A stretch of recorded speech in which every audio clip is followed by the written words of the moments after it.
episode of Video Game Logic. Today's show was recorded on May the 1st, 2018. I'm your host, Gaming Psychologist, and with me, as always, the soul I sacrificed for an Infinity Stone. I'm not sure how I feel about this, but I'm Caffeine Rage. On today's show, we will, of course, be discussing the games that we played this week.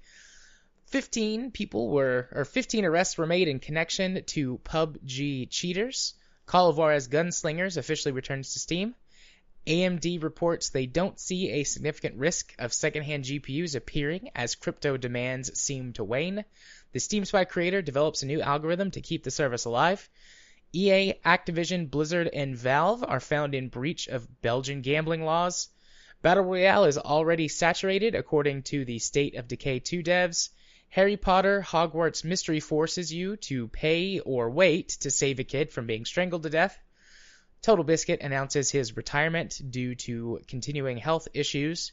We'll have our weekly community corner and our Steam weekly discovery queue. Timestamps will be in the show notes following the respective topics. I promise. Did you put them in last week, Rage? Or did you just let it be? I just let it be because by the time I caught that you didn't put them in, it was already too late for me to even go into the show and start looking for the timestamps. Sweet. Because it was just way too late. It's been a kind of a crazy last couple of weeks for my sleep schedule, so I've been doing show notes a lot later than usual. Right. And a couple of times I've just immediately after I've done it, I immediately posted the show, so the show goes out, 15, 20 minutes earlier than usual. Yeah. Sometimes up to an hour or two, but yeah. By the time I caught it, thought, oh, this is bad. Well, yeah, I did bad. Well, I see you online. I'll go bonk you over the head, hope that you still have your editing notes. And then you're away. Because you turned on your computer and walked away. When did you do that? Well, I said... It Thursday or was it Friday? It was Friday. I said hello and you didn't respond and you immediately went to away status. So either you were playing Turtle to play more Battletech, or you turned on your computer and walked away. I'm leaning towards the second because I didn't see you go onto into a game. Yeah, no, it was Friday was the one day in the last 7 days that I didn't max Battletech time, but that was because I actually had to do things on Friday, so I probably left my computer on from Thursday night. And just forgot to turn it off. I saw you go online. We were offline before. Oh. Then I don't know why I turned my computer on and then just left it. Oh, you know what? I know what I was doing. So my mom recently got, my parents recently got a 4K TV and a 4K Blu-ray player. And so they were like, hey, do you want all of these DVDs that we have, all of our old DVDs and normal non-4K Blu-rays? And I was like, yes, I do. And what I've been doing is ripping all of them to my digital collection and putting them in a box. And then I'm going to take the box to McKay's, which I think I've mentioned before. It's like a local media store that takes secondhand stuff and gives you either store credit or cash for them. Mm-hmm. I'm going to take them all to McKay's when I'm done. And my computer is the only one that has a Blu-ray drive. So that's the only one that I can rip the Blu-rays from. And I'm only halfway done. Must have ripped 150 movies at this point. My parents had a huge collection of movies, apparently. But yeah, I ripped all the Blu-rays from my computer. And I did that Friday because I couldn't be playing Battletech. So I turned my computer on and I was ripping movies. And I must have just not seen your message. Yeah, I tried because it was already too late for me to even attempt it. I figure it was probably best to get the show out on time without the show note or without the proper timestamps than to go in and delay it for a while. Yeah. And also, I don't like editing the show notes after the show's already gone live because it could cause issues. Right. Well, it'll be all right this one time. Yeah, just don't make a habit of it. Out of 100, this will be episode 110. Out of 110 episodes, I've made show note mistakes 3 or 4 times. Yeah, under half a dozen. Yeah. So I'm pretty proud of that. I'm gonna give myself just like a half pat on the back. Like, Yeah, not enough to burp you you, of mostly course. did it. Yeah. I just thought it was funny, the week after you're so excited, you're so quick, you don't even do the proper show notes. Man, I have played BattleTech a lot this week. Yeah, you've no-lifed. Well, this week, like, it picked a really good week to come out because my birthday was yesterday as of, we're recording today on the 1st. My birthday was yesterday, April 30th. And, like, this weekend, my like, big birthday present from Katie was that I didn't have to be a dad on Saturday. She watched King all day. Like, they went to the aquarium and did a bunch of stuff, and so she was like, you don't have to do anything on Saturday. So I played BattleTech for like 18 hours on Saturday. And then Sunday, we went and had dinner with my parents, and we went and saw Avengers Infinity War. But, like, the rest of the time on Sunday, I was playing BattleTech.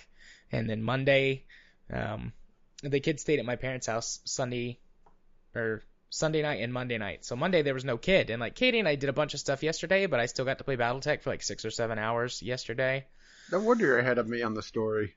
And then, like, I didn't, like, Wednesday, because I only got to play BattleTech for a few hours on Thursday. If you're playing the drinking game, by the way, every time he says BattleTech, take a drink. But so Wednesday I played BattleTech as much as I could during the day while my kid was at music class. And then that night, up until Star Wars RPG, I played BattleTech. So, and then Thursday, I, like, canceled everything I had during the day because my kid was at daycare and Katie's gone on Thursdays to volunteer at that, where she volunteers. My brain just suddenly died. Ranch. But so, like, yeah, at the ranch. So I canceled everything that day and just played BattleTech all morning. So all in all, I've played BattleTech for like 55 hours this last week. I've also not slept a lot. So, yeah. I may have a bit of a problem. Yeah, I mean, maybe this was a bad idea. I tend to go hard on games that I like. Like, if I like a game a lot, it will become like the only game I'm playing. But I typically only play games, I don't know, 20 or 25 hours a week, which, I mean, that could sound like a lot to a lot of people, but, like, this is my primary hobby. So, I'm not doing other things if I'm not spending time with my family. I mean, it's the equivalent of watching, yeah, well, depending on the type of movie, yeah, somewhere between 10 and 12 movies. Yeah. Somewhere in there. I mean, that's still like, a lot, but it's like it's an average of 5 hours a day, which I don't sleep a lot anyways. I'm either blessed or cursed with the ability to function like a normal human being on about 5 hours of sleep. Yeah, see, I'm a 7-hour person. So I mean, I'm up regularly until 1 or 2 every morning before I go to bed, and then I get up at 7 or 8. Wait, that's strange. Well, normal people go to bed by like midnight usually. But so I've got a few extra hours every day where I'm in here by myself playing video games. And but yeah, this week I've gotten even less sleep than normal, and I managed to get a couple of days where I didn't have to be an adult. I didn't have to do adulting for a couple of days. So I was like, I'm just going to play BattleTech.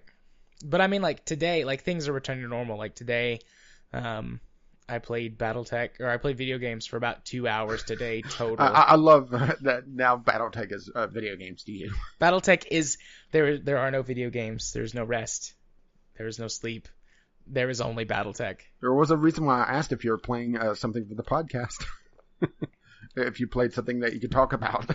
Which I did. I played one other game for the podcast, and it's a game I've played before, so I won't be talking about it very much. But the thing that I am going to talk about is Avengers Infinity War, because I have to share my emotions with people. And the major spoilers, but as soon as I finish this sentence where I say I'm going to put it after the credits, we'll just skip ahead to where we start talking about games, and that's going to happen now. All right, new hard edit. Games we played. Games you played, Rage. What games did you play this week? Well, unlike you, my channel continued to operate normally, so I played 3 games. And the first one is actually a very interesting one, and I don't use that as the backhanded compliment. Muffled Warfare. you are a blind character who sees through echolocation, and this is a first-person shooter. Okay. I would say arena shooter would be the proper definition of this, and this is not going to be a very popular game just because of how odd it is. The trailer for this shows pretty much exactly how this works. As you move and as you shoot, you create sound waves, and it allows you to see the level around you. But if you just stand still, everything just kind of fades away. But also all the enemies do the same. They are blind and see through echolocation. So as they're moving around and as they're shooting, you can see them off in the distance, slowly coming into existence as you're able to essentially home in on them. It's a very, very interesting game. Granted, it's not very popular, so it is multiplayer focused, at least for now. I'm not sure if they're planning on doing a single player campaign on this. The bots are fucking brutal, I might add. That's why I didn't do a Sunday sampler on it. But it's, like I said, it's an interesting title. This company's done a game similar to this for PlayStation VR, where you essentially whistled or hummed and it created the world around you in the same idea. Line art, be able to pick out details, be able to pick out better details as they get closer just because you're able to echolocate a little bit better. Just incredibly fascinating. I would say this would probably be an amazing LAN game. I just didn't play it that much because, there was only the bots, and the bots are just brutal because, they have really good aim, and I don't think they're cheating because they're all running around and so they're being very loud. But there is an element of stealth that you could use in this, because you could just kind of stand back in a corner and watch things go around you. It's absolutely fascinating. Yeah, that does sound like an interesting gameplay mechanic. I don't know if I've seen the echolocation thing be done before. Yeah, I've seen it a few times, but but not in a first-person shooter. Yeah. Yeah, and just because all the guns are loud, that first volley of gunfire, and I don't think anything is really hit scan. They're all projectiles. They just move very quickly. So having the echolocation not just where you are as you're shooting, but if you hit something, it reflects that, and you get the little bit of sight there as well. This would be, like I said, an amazing LAN game. Get a bunch of people that don't know what the hell they're doing and play together. Yeah. And it does have a bunch of cosmetic unlocks, but the way the system works is every time you die, you have a death bonus, which you're able to choose between one or another, usually ammo for a particular type of gun, which gives you that gun. And there's a few interesting ones. There's smoke grenades, which essentially just muffle the sound. I realize, smoke grenade is more visual, so I'm assuming that they're, some sort of oddball smoke to have it work like that. Or, to mess with the echolocation. Or there's the decoy gun, which, creates a decoy. I'm not sure if it's making sound or not. I never got to use it. What you were saying? Yeah. I was going to say, in real life, fog and really thick smoke blocks high-pitched sound waves, higher-pitched sound waves. So only bassier tones come through. So but gunfire. They're going for. Gunfire would be more bassy, wouldn't it? Yeah. Gunfire also is loud enough that it might be dampened by smoke, but you could definitely still hear it. Yeah, maybe that's what they're going for, because, also, remember, any sound wave that goes through the fog has to go through it, bounce, and then come back. So maybe that's how they're playing it. But, like I said, very, very interesting game. And it's under the $10 range, so, it's in your impulse buy range. I'd like to see them do more with it. I'd love to see some sort of single-player campaign, especially since releasing a multiplayer-only title is kind of a losing proposition on Steam. Yeah, more often than not. For indie. And hell, even the upper end of indie, it's very tough. But yeah, and you can change the color. By the way, I love features, colors, like 4 of them. Nice. But yeah, that's Muffled Warfare. Like I said, very, very strange, interesting. Muffled Warfare, echolocation shooter is what they call it. And that's exactly what it is. So next up was actually a game I was expecting you to play since I know you got review code for it. Yeah, I'll get to it.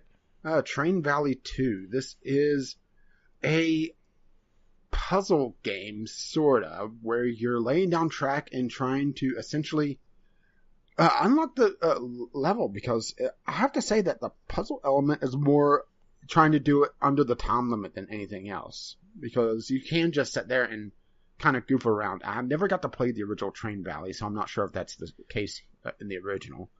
No, the original was much more. I mean, the puzzle thing was it. Like, that was the whole deal. Yeah, like, you had to get stuff from point A to point B in the time limit without crashing it into other trains on the track. Yeah, this seems a lot more casual.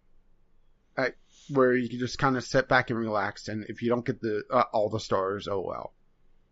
Where you upgrade trains, you buy more trains, you send out trains. I have to say that I'm not a huge fan of the track mechanic. It's well, not the track, track mechanic on a train game, with how they have it lay down the track, because it seems to want to snap to particular angles, and sometimes that's not exactly ideal because of how the level's laid out, because if there's a incline, you can't really create a turn on it. And because of how the camera is, it's a little difficult to be able to tell sometimes if there's an incline if you're outside of the building mode. There's essentially 3 modes where you're, actually 2 modes where you're building and then you're just sending out trains and working the individual switches, because all the switches are manual, of course. But overall, like I said, it's more of a casual puzzler than anything else. Went through a fair number of levels on it, even though I didn't. I played it for a couple of hours, where it was in order to really be able to try to 3-star it, because that's how puzzle games are now. It's all 3 stars, right? Yep. Fucking mobile, which we'll get to that. In order to do that properly, you're going to have to play the level a couple times, because they do throw a curveball in a few times. On like the 2nd or 3rd level, there's this entire section of the level that's not even used at first. It's like, what the hell is this for? And they don't even tell you what you need for it, so you can't even set up track ahead of time, which is a little irritating. Because in order to... trying to remember exactly what it is. It was... send workers to the grist mill to be able to make grain, or to the farm to make grain. And there was... I can't remember what the other one was. But then you had to get workers from both those, and I should say the product from both those stations to the farm on the opposite side of the map that wasn't even used yet, in order to get cattle to bring it back to town. But it doesn't tell you exactly what you need over there, so you're either wasting a lot of money, which also negates your stars, because you don't, if you spend too much or buy too much, it slows you down, but it also takes away an achievement for that level, which counts against technically it's a 5-star rating, because it's 3 stars for time, then 1 star for usually not crashing, or some other small achievement, and then 1 star for not spending too much. So, you have to play the levels a couple times if you want to, get perfect. But this game doesn't really seem to mind if you don't get all the stars. Not sure if later on it unlocks based on the number of stars total, which if it does, that's a dick move. But I always consider that a dick move. Which I know how you love your dick moves. But yeah, it just seems a lot more casual than what a lot of people were saying the original Train Valley was. Which isn't a bad thing, but it's if you're looking for the original Train Valley, this may not be it. and maybe it's just I'm not too hyped on this one, maybe just because of that track mechanic where it was wanting to snap to oddball positions just because of the camera. I don't know. This one's a weird one for me, and that's why I didn't really spend much time with it. Any questions? Since I know you're interested in this. I don't think so. It sounds like they've really Streamlined it. Turned down. Simplified. Yeah. Granted, I never really played the first one, but I will say that there are several significant negative reviews on this one talking about simplification. So, yeah. So the last one I played, which was actually my Sunday sampler, Blossom Tales: The Sleeping King. Elevator pitch for this one. The Legend of Zelda: Link to the Past plus The Princess Bride. Okay. That's an interesting combination. Okay, so this game, I actually really, really like this one. I do have my problems with it because I'm me, but they have an interesting way of handling the story overall. The opening narration is a grandfather telling a story to his grandchildren, and he starts off talking about an elf boy in the land of... And the children cut him off. You already told us that story. Tell us another one. They show their inspiration right off the bat. Elf boy. Elf boy? Elf boy. So you said elf boy? Elf boy in the land of... And they start to say Hyrule. That's funny. It gets more than that, but... this is obviously... a... inspired by Link to the Past in most of its aspects. I mean, just down from the UI to how the camera mostly behaves. But that's not a bad thing, because Link to the Past is considered one of the best games of all time. Yeah, one of the best Zelda games. I would say it's up there for most people's lists. I need to go back and play it at some point all the way through. But there's some interesting things that they do with the narration that... makes me think a lot of Princess Bride as well. At certain points, the narration cuts in, the grandfather talking to his grandchildren, and they make comments on story tropes. For example, the overall story is you play Lily in the Kingdom of Blossom, and the king's brother, if I recall correctly, puts the king in an enchanted sleep so he could overthrow the kingdom. Like you do. Right, of course, like I do. Well, of course, like you do. But he also needs time to raise his dark army, because obviously you don't have your army assembled beforehand, right? Absolutely. Because he was too busy playing Battletech. So... he runs off to go assemble his army, and you are tasked, or you're not really tasked, you kind of sneak off yourself to go do this, to get 3 items to create a potion to wake the sleeping king, hence the name of the game. Sorry. Quick drink of water. But once you get the first item, you come back and you give it to the King's alchemist or whoever it was. And they say, thank you, the next item is here, blah, blah, blah, blah, blah. And the narration cuts in, and the children are saying, wait, that's it? They're not going to throw our party or anything? Just well done. Now here's your next task. He said, and the other grandchild says, yeah, no, they should have a big party with a giant cake. And then the grandfather comes in, with a sugar-free cake for us old people as well. But no, Lily has other things to do. She doesn't have time for a party right now. She has a quest to complete. Things like that makes me think a lot of The Princess Bride. Yeah. I need to watch The Princess Bride again. I've never read the book either. The book is non sequitur. The book is very different. Yeah, I've heard. But it's and there's also other things, like at certain points in the game, it's completely cosmetic as far as I can tell.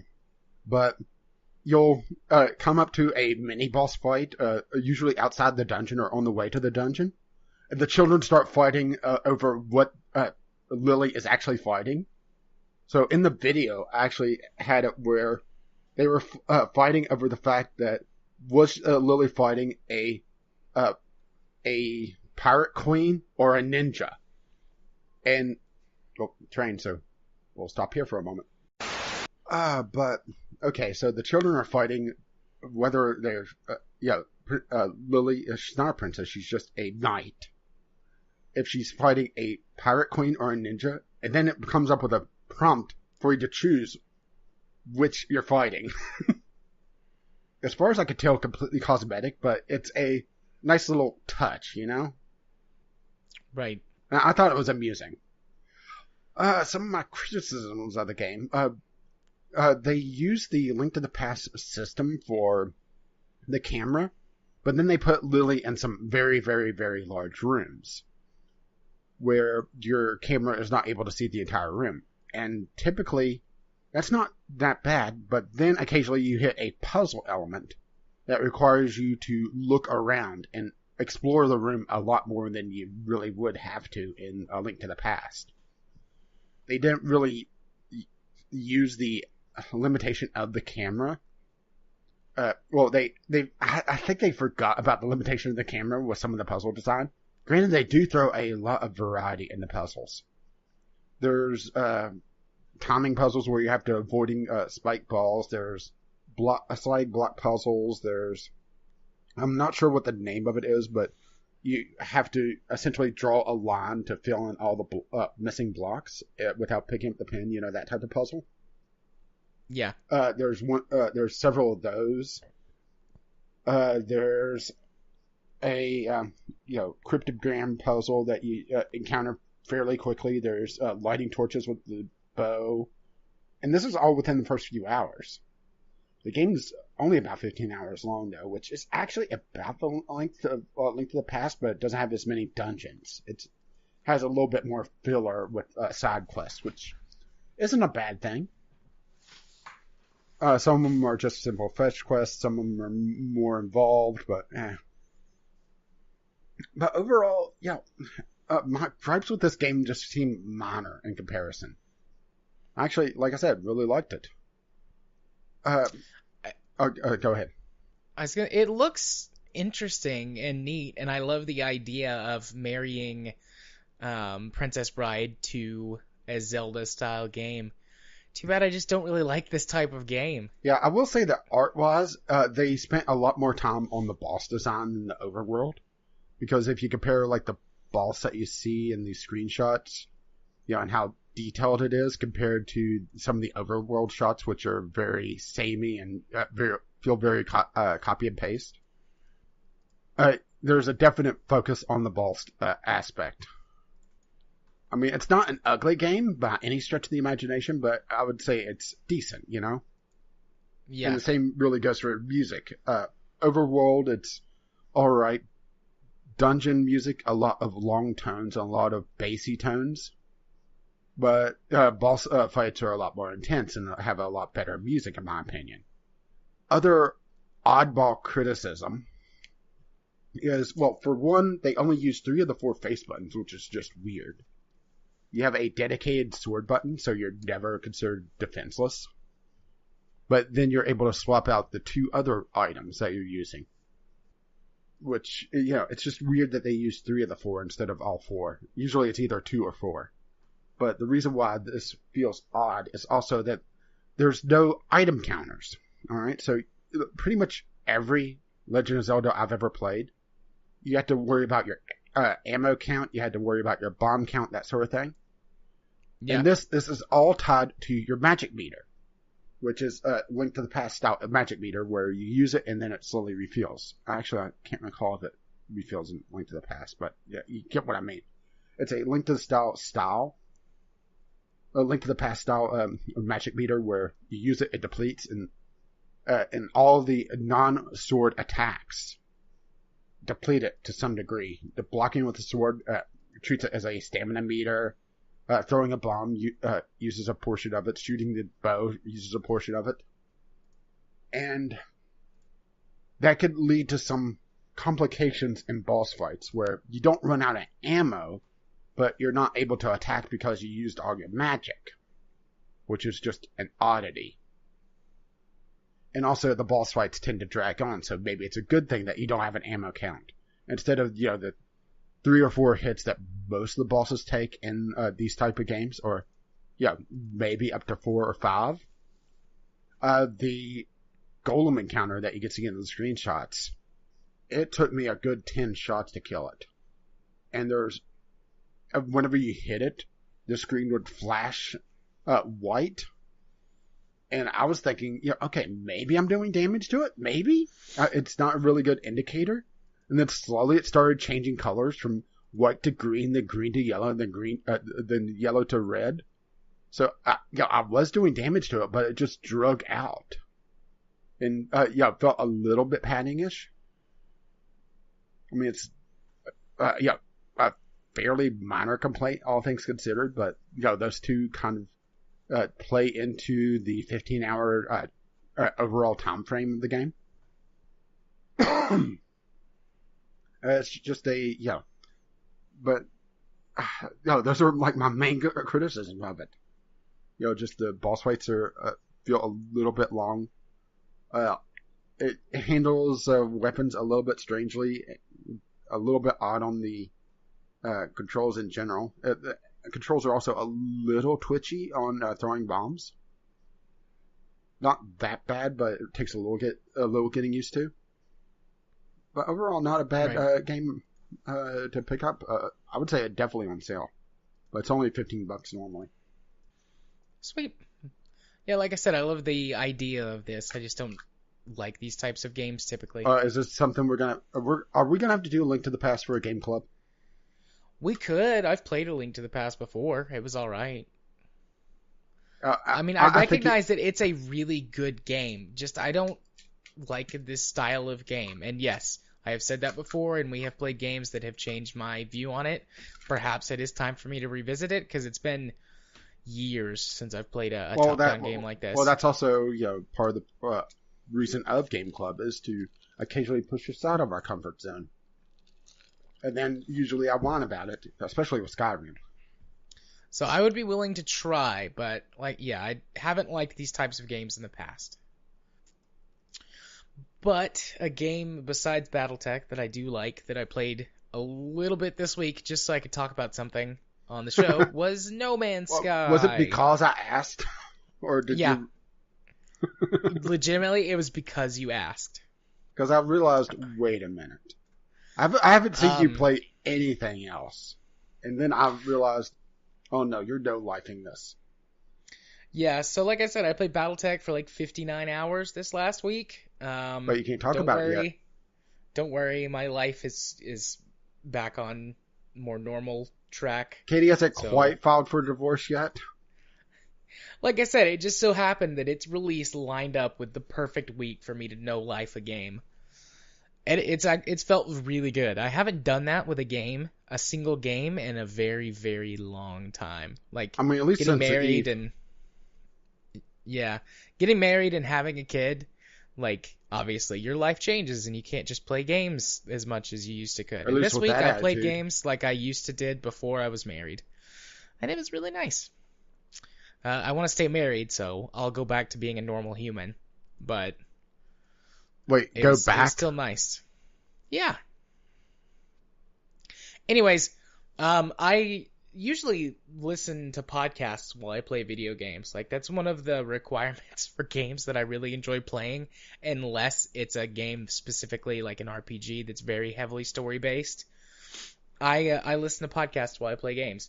And I have not been listening to podcasts very much while playing BattleTech for reasons which I can't discuss because that'll get into Game Club discussion. But beyond just the story stuff. But I was like, I want to listen to podcasts, specifically a podcast relating to Avengers Infinity War. Because one of the podcasts that I listened to, which I mentioned when we did our podcast recommendations, Excelsior, had their Infinity Wait, are you allowed to say it like that? Excelsior! Okay, much better. anyways, they Sorry, had I just their remember Stan Lee's superhero reality show, which was actually one of the few reality shows I really liked. Did you ever see that? no. Oh, he had it was on Sci-Fi Channel, back when Sci-Fi Channel was Sci-Fi Channel. He had a reality competition show where a bunch of people made up superheroes and competed. And a lot of times it was some sort of, the competitions were like a hidden agenda. Like, for one, it was, who could change into their superhero costume the fastest and get to a specific point. That was the false, that was a false flag. The real, test was there was a kid who was, crying and, looking around. And the point of the competition was see who stopped to help the kid. Nice. It was a very interesting show. And like usually the first person or two that was eliminated, they were taken out for a reason. And occasionally they were made, the bad guy, which was also hilarious. It was a very scripted show, obviously. Right. But I've completely derailed you. Yeah, so, I mean, I just wanted to play a game where I could chill out, listen to a podcast, do some stuff. So I played No Man's Sky. Their next big update is not out yet. It's not even supposed to come out till later this year. It's just called Next. But there have been some patches and some bug fixes. They've improved the transportation network system. You could have up to 5 destinations saved into your transport or your transporter on your base. But you could occasionally get a bug. Actually, not occasionally. You could frequently get a bug where you would go to save a new place and it would copy over one of your old ones, like an extra one. Whoops. So, like, if you went to replace place number 3, for example, place number, or, saved location 3 and 4 would become the new location. So, you had to, like, have some tricks to go about, like, fixing all of that stuff, like, going to be fair, teleporter technology is, something that you want to have completely buggy, right? Yeah, absolutely. They've made some more tweaks to the planetary flight mechanics. In the last update, Atlas Rises, they made it where you could fly even closer to the ground. But now they've incorporated, I don't know if they've incorporated or copied, like, some of the better planet atmospheric flight mods. But you pretty much have 100% full control of your ship now. So it's much easier to ram things, as I discovered, repeatedly. But that's alright, because you can do, like, more canyon flying and stuff like that. Can you bomb Womp Rats? Absolutely. Okay. They made some other tweaks to stuff. But, I mean, in general, I just spent 2 or 2.5 hours farming on my planet to get some credits, working towards my big freighter so I can have multiple ships and go mining. Yeah. Been doing that. In like the normal game mode, every so often your world will refresh, and stuff will respawn, like resources that normally don't respawn, at least on your planet where your base is. And I just happened to be there during one of those points, so like I mined out an entire like gold deposit, took it, sold it, came back, and I was like, wait a second, I just mined that. And I looked up and they're like, oh, they changed the refresh rate so that your world refreshes faster to make it easier to mine resources. So is it up to 60 hearts? Your home planet. It's at a glorious 144 hertz. So faster hertz. Oh, yeah. They fixed most of those performance problems with the first big patch. I will say that No Man's Sky is an even better, well, not screenshot. It's an even better, like, I'd say like GIF or like wallpaper generator. Yeah, so like some sort of moving active wallpaper at 144 hertz. Because that was what it was always the best at. Was I figured it out. visuals. I figured out what this game is. This is a second monitor game. You have it paused, and then occasionally you play it for 5 minutes, 10 minutes. You are able to pause it, right? Yeah. Or, you know... Although it would be better to just, like, stand still. Yeah, stand still looking out the window of your base as a sort of an active wallpaper, eating up a lot of system resources in the process. Yes, it is pretty resource heavy. Excuse me. Better than before, but still pretty resource heavy. They're adding an actual legitimate... Well, they have said that they are adding an actual legitimate single-player story to it. They've added a lot of story stuff anyways, but it's all sort of in service of unlocking everything to build your base and stuff like that. But this is supposed to be an actual story that revolves around the lore that already exists in the game for, like, the Travelers and what are they called? The Arcs and Atlas, not Arc. The Atlas. So I'm not sure if I'm looking forward to that or not. I mean, on the one hand, it would give me a reason to go back and play No Man's Sky even more, like with more purpose, because now it's just kind of like I want to listen to podcasts for a while, do some mining, just keep plugging away at that freighter. Yeah, for me, my podcast game of choice is either Warframe, if I want something more active, or Euro Truck still. Which Euro Truck recently had an event for long hauls to Sweden, actually, for the upcoming map update. Cool. But I'm still like 1 or 2 map packs behind. I'm probably going to end up getting Italy in the summer sale, which I'm going to go insane in the summer sale. Oh boy. I was generating funds for Battletech, and I ended up getting a better deal elsewhere. Yeah. So everything I generated is just sitting in my Steam wallet, burning a hole in my pocket. It's like, no, wait for summer. There you go. Yep. Summer's coming. I hope that we have some Battletech DLC or expansion by then. I would be surprised to see an expansion out before the summer sale. Yeah, I'd be happy with like some more mechs as DLC, like a $5 DLC and get a few mechs from each weight class. I'm not sure how I feel about that, but we're on Game Club news again, or Game Club discussion. Yeah, maybe. Game Club is going to be like a 6-hour podcast, isn't it? Yeah, I don't know how long it's going to be, because there's a lot of things to discuss from just the gameplay side, because it's a thoroughly in-depth system, but there's also like, how much lore do you want me to talk about? How much explaining do you want me to do? I'm actually putting together like a list of things to help me like stay on topic, because like I've said many times, I could go on for a long time about how giant this universe is. So I'm going to try and keep it reined in as much as possible. Yeah, but you're in the wrong universe. Oh, but yep, that's the only game I played this week that I can talk about at any length. So, yep. That's all you got to say about that? That's all I've got to say about that.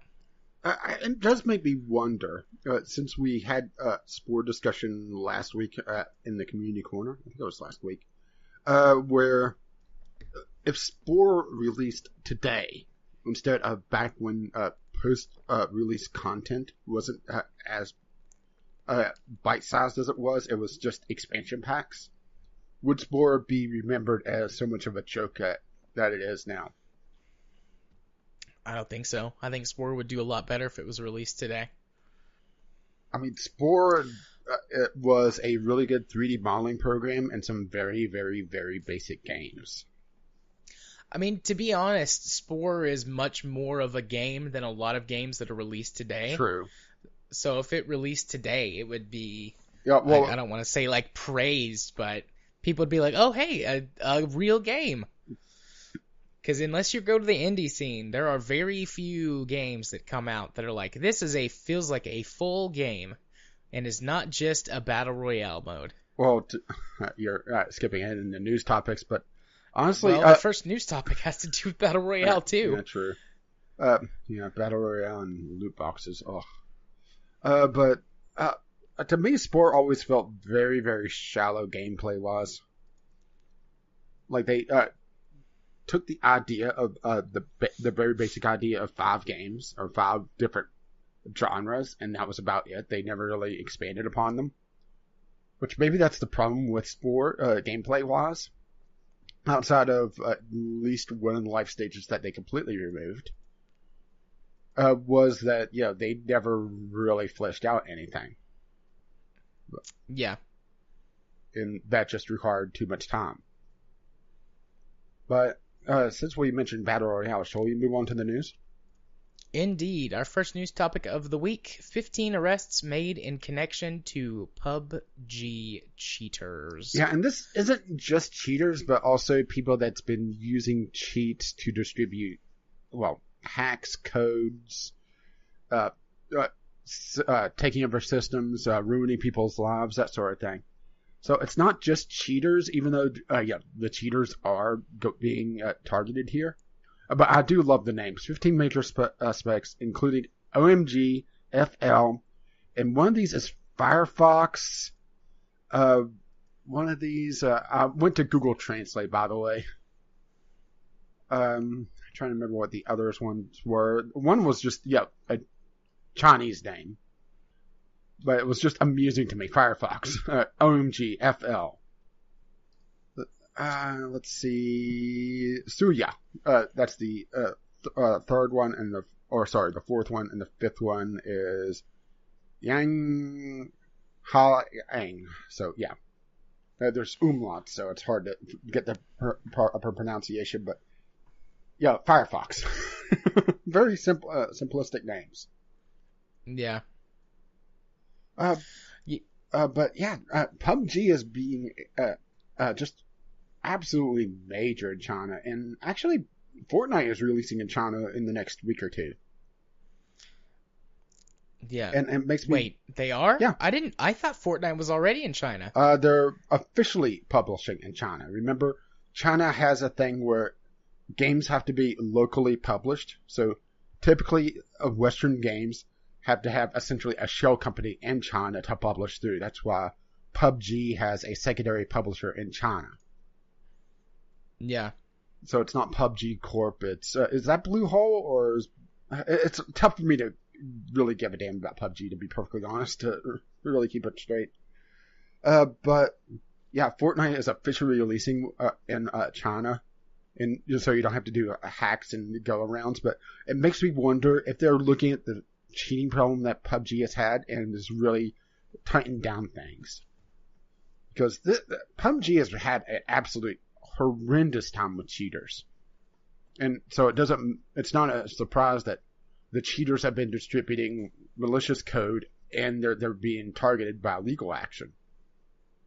Granted, this is the major cheaters actually distributing the cheat programs, and also the ones that are using Trojan horses in order to get access to systems for botnets, for various system information, for personal information, that sort of thing. But yeah, it's just, this is more just an absolutely fascinating look at some of the gaming culture from China. And I've realized that makes it sound like all Chinese players are hackers and cheaters. I'm not saying that. It's just that, it's been a major story for how long now? Yeah. So it's tough to really split the two. Any thoughts? I find it fascinating that this is a big enough thing, that PUBG is big enough that other businesses, I don't want to say another industry, that's maybe too strong a word, but other businesses are popping up underneath it to to sell cheats to people, or selling however you want to word that. Isn't a new industry. That's been around for ages. I know, but just like the fact that multiple companies have appeared. The PUBG side of the cheat industry. Yeah, I know that cheat industry has existed, but there's enough that they were able to arrest 15 people for it. It's bad enough that they've decided to go after these people for, legally, and have arrested 15. I find that fascinating. Well, I know when I still played Team Fortress 2, there was a really bad epidemic of cheaters there where they were using dedicated programs. And it was basically a cat and mouse game between VAC and these cheaters, trying to keep one step ahead of, being caught. But it was very obvious, for one, the free version of it, because it was a sold cheat, of course, would actually spam in chat, get good, get this, get the cheat engine, or what they were calling it. I don't want to give it publicity, but the fact get good, get this, just kind of shows you the mindset of the cheat industry. But also, it was also exceptionally obvious some of them were cheating, because probably the biggest one I remember was a sniper on several maps I played. I mean, the most common one would be 2-Fort, but it's not the only one. Would actually set in place, spin 360 unspeakably fast, like you have your mouse set up to its highest sensitivity and just rolling across the desk, and then occasionally stopping for a split second, shoot, headshot, and then continue spinning. Incredibly obvious that you're cheating. Right. And the entire time's spamming that, because he's using the free version of it. So the cheat industry has been around for ages, and it has latched onto popular games, because at the time, Team Fortress 2, I don't think it was the most popular on Steam, but it was like the second or third. So, it was there, and, the MMOs have always had that problem. It's just, PUBG has gotten there. Yeah. Interesting times we live in, I feel, in the games industry. Yeah, especially now that these are also being used as vectors for Trojans, because that wasn't necessarily the case in the past. You would still get, the occasional, cheat engine, which I realize cheat engine isn't exactly the same thing as this, because that's more of a single player thing, even though it can be used in multiplayer games that implement their multiplayer in a stupid manner, where everything is client side, and the server just like, okay, on that, I guess, sure, go ahead. So, the cheat engine can be used there, but I'm using that more as a general catch-all term. The fact that these cheat engines, these cheat programs, are being used so much to distribute Trojans, or distributing viruses. That's the whole news story here. That's caught on that much. But they've arrested over 120 hackers, and with PUBG Corp steadily increasing anti-cheat measures, which I find that amazing to believe. But they are saying that the cheating has slowed in the PUBG player base. So, minor victories. Minor victories. But these 15 hackers winner, chicken dinner. Got it. Bam. Sorry. Not sorry. These 15... I know you're not sorry. You're never sorry. You have no shame. Nope. These 15 hackers, according to Game Industry Biz, were fined $5.1 million. I assume that's collectively, not individually. It's not actually clear on what it is, if it's collective or not, but I realize across 15 people, that's, not as much on average. That's still a shitload of money. But it's still a shitload of money. But these are mostly going after the Trojans with the 5.1 million. That's damn. I have to wonder what the jail time is on that, because, this is a malicious code. It's an average, if everyone got the same fine, $340,000 a piece. Yeah, which I'm assuming that translates into a nice round number in, their currency. Yeah. So, any thoughts here? Outside of, just surprised that it's sprung up like this? I don't think so. I mean, we said at the beginning that this was a pretty short topic. Yeah. And I think you covered everything, really. Okay, so moving along. Indeed, Call of Juarez Gunslinger officially returns to Steam, and by extension, back to our Game Club list. Yeah, the Game Club queue. Which Call of Juarez, pretty much all the games on Steam under this series were pulled from Steam not too long ago. But only Gunslinger came back. The other ones that were considered kind of shitty never returned. So what do you think? Maybe that's why they didn't come back. Yeah, what do you think or what do you think about them not bringing back games that are not considered as good and kind of cleansing a game's history or a game's lineage? Well, I'm not sure if I agree that the first Call of Juarez wasn't that good. The first Call of Juarez was a really interesting game, and it had some neat ideas between the two main characters that you played, and I loved the way that it told its story. Specifically Call of Juarez Bound in Blood, not the very first one. But what I thought you said they didn't bring... I'm not sure if they... I think all the ones except Gunslinger that left came back. Is Bound in Blood the one that was modern day? I think so. Cartel? Call of Juarez, the Cartel? I don't know. The one that was set in modern times, it was an okay shooter. I played it back... No, that one is still a Western. Okay, there's one that's modern times. Call of Juarez is... Or no, wait. It's a little confusing here. The Bound in Blood is still under the Ubisoft banner. It looks like some of these actually changed publishers. That's part of the reason why they're pulled. Yeah, Call of Juarez the Cartel is set in modern times. And it looks like the cover of the game makes it look still kind of like a Western. But it's not. It's set in modern times. Actually, this cover doesn't. That guy's wearing a ballistic vest that says police, and they're wearing modern clothes. Well, yeah, what if they had a ballistic vest that just said sheriff? With a 10-star. Totally passable. Totally passable. Believable. No, it looks like Bound in Blood is still on Steam. I'm not sure. I kept seeing people talking about how a good chunk of them didn't come back, or maybe it's just the Cartel didn't come back. I mean, I got confused. The Cartel's the worst one. It's not a bad game to play, but in comparison to the other games, it's just a generic shooter. The first one, the original Call of Juarez, was a good game. Yeah, I'm not seeing the Cartel, so that's probably what everybody was talking about, and dudes just got a little confused.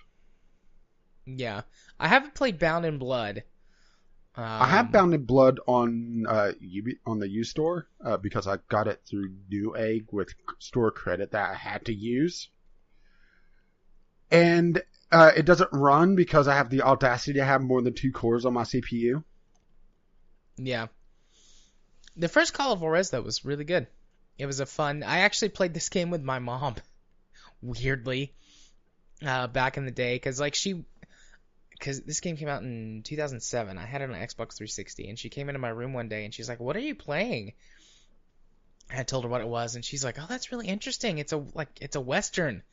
And my mom likes Westerns, so she sat down and watched me play like half of the game. I think she would really like at least the narrative of Gunslinger. That's a very, very interesting take on a lot of tropes. Yeah. Have you played Gunslinger? No, I haven't. I'm like, I know, what it is and what the concept of it is. Because, unreliable narrator, and it's a lot more wacky. It's a lot more spaghetti Western. Yeah. But I've never played it. I wanted to play it, and then it was pulled. I never bought it, and then it got pulled from Steam. So, this is back on the Game Club queue as well. Yeah, it's $10 right now. I might just buy it. Or just wait for summer sale. Yeah. But I mean, I'm glad that it's back. For the most part, it sucks when games get pulled. Mm-hmm. I mean, if they're like early access, Steam Direct garbage, no love lost there. But games that were considered as being good games or interesting games, it sucks when they get pulled because of business garbage. Yeah, I mean, I get that it's an industry, it's a business, shit like that's going to happen, but it still sucks when it does, and it's good to see it come back. or just get content removed. It's not on the docket, but we had it where GTA 4, it had its 10th anniversary, and for it, a good chunk of music got removed from it. Yeah. I mean, to the point where one radio station was pretty much gone. Which, that gets more into the regular industry being utter shit. Yeah. But, that's not a new thing. I mean, they've done that to television for ages. It's just I shouldn't say it's a little surprising, but it's not that, the game industry has fallen into the same trap that the television industry has. Where I don't think they really considered that games have such a long tail, particularly more modern ones, which they started using more licensed music. I would say around 2000-ish. I mean, there was some licensed music before, but it's become a lot more noticeable. It's become a lot more mainstream. Yeah. So, losing, Alan Wake because it uses too much licensed music and you can't really exchange it. Losing so much music out of the GTA games just in general, because San Andreas had that, Vice City had that, now GTA 4 makes me think GTA 5 is going to in a few years maybe. We're just seeing a thing where there's industry bullshit that really gets in the way of the games being art aspect of it, Yeah. Kind of want to buy a Western game. I'm gonna wait till the summer sale and see if it's even cheaper. Yeah, but definitely pick up Gunslinger.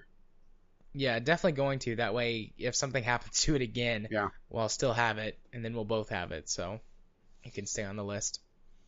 All right, moving on to our next. Sorry. Well, I was going to ask for a quick break to refill my water. Sure. Moving on to a quick break. We'll be right back. AMD don't see a significant risk of secondhand GPUs appearing as crypto demand wanes. Yeah, which I think the more significant title here is, the fact that crypto demand is waning enough that AMD is trying to reduce the leeriness of the consumer to be able to use secondhand cards. Yeah, well, I would be very careful. I mean, if you buy a secondhand card and they don't disclose that it was a crypto card, assume crypto. I mean, yeah. But I mean, any card that's been used heavily for crypto mining, at best, you're gonna have a reduced life in your PC, and you're gonna need to replace the fan like immediately. Yeah, which some of the cards have it pretty much built in that you could easily replace the fans. That's actually why I like Sapphires, that they have a you turn a screw, you remove one screw, and the entire fan assembly comes off in one unit.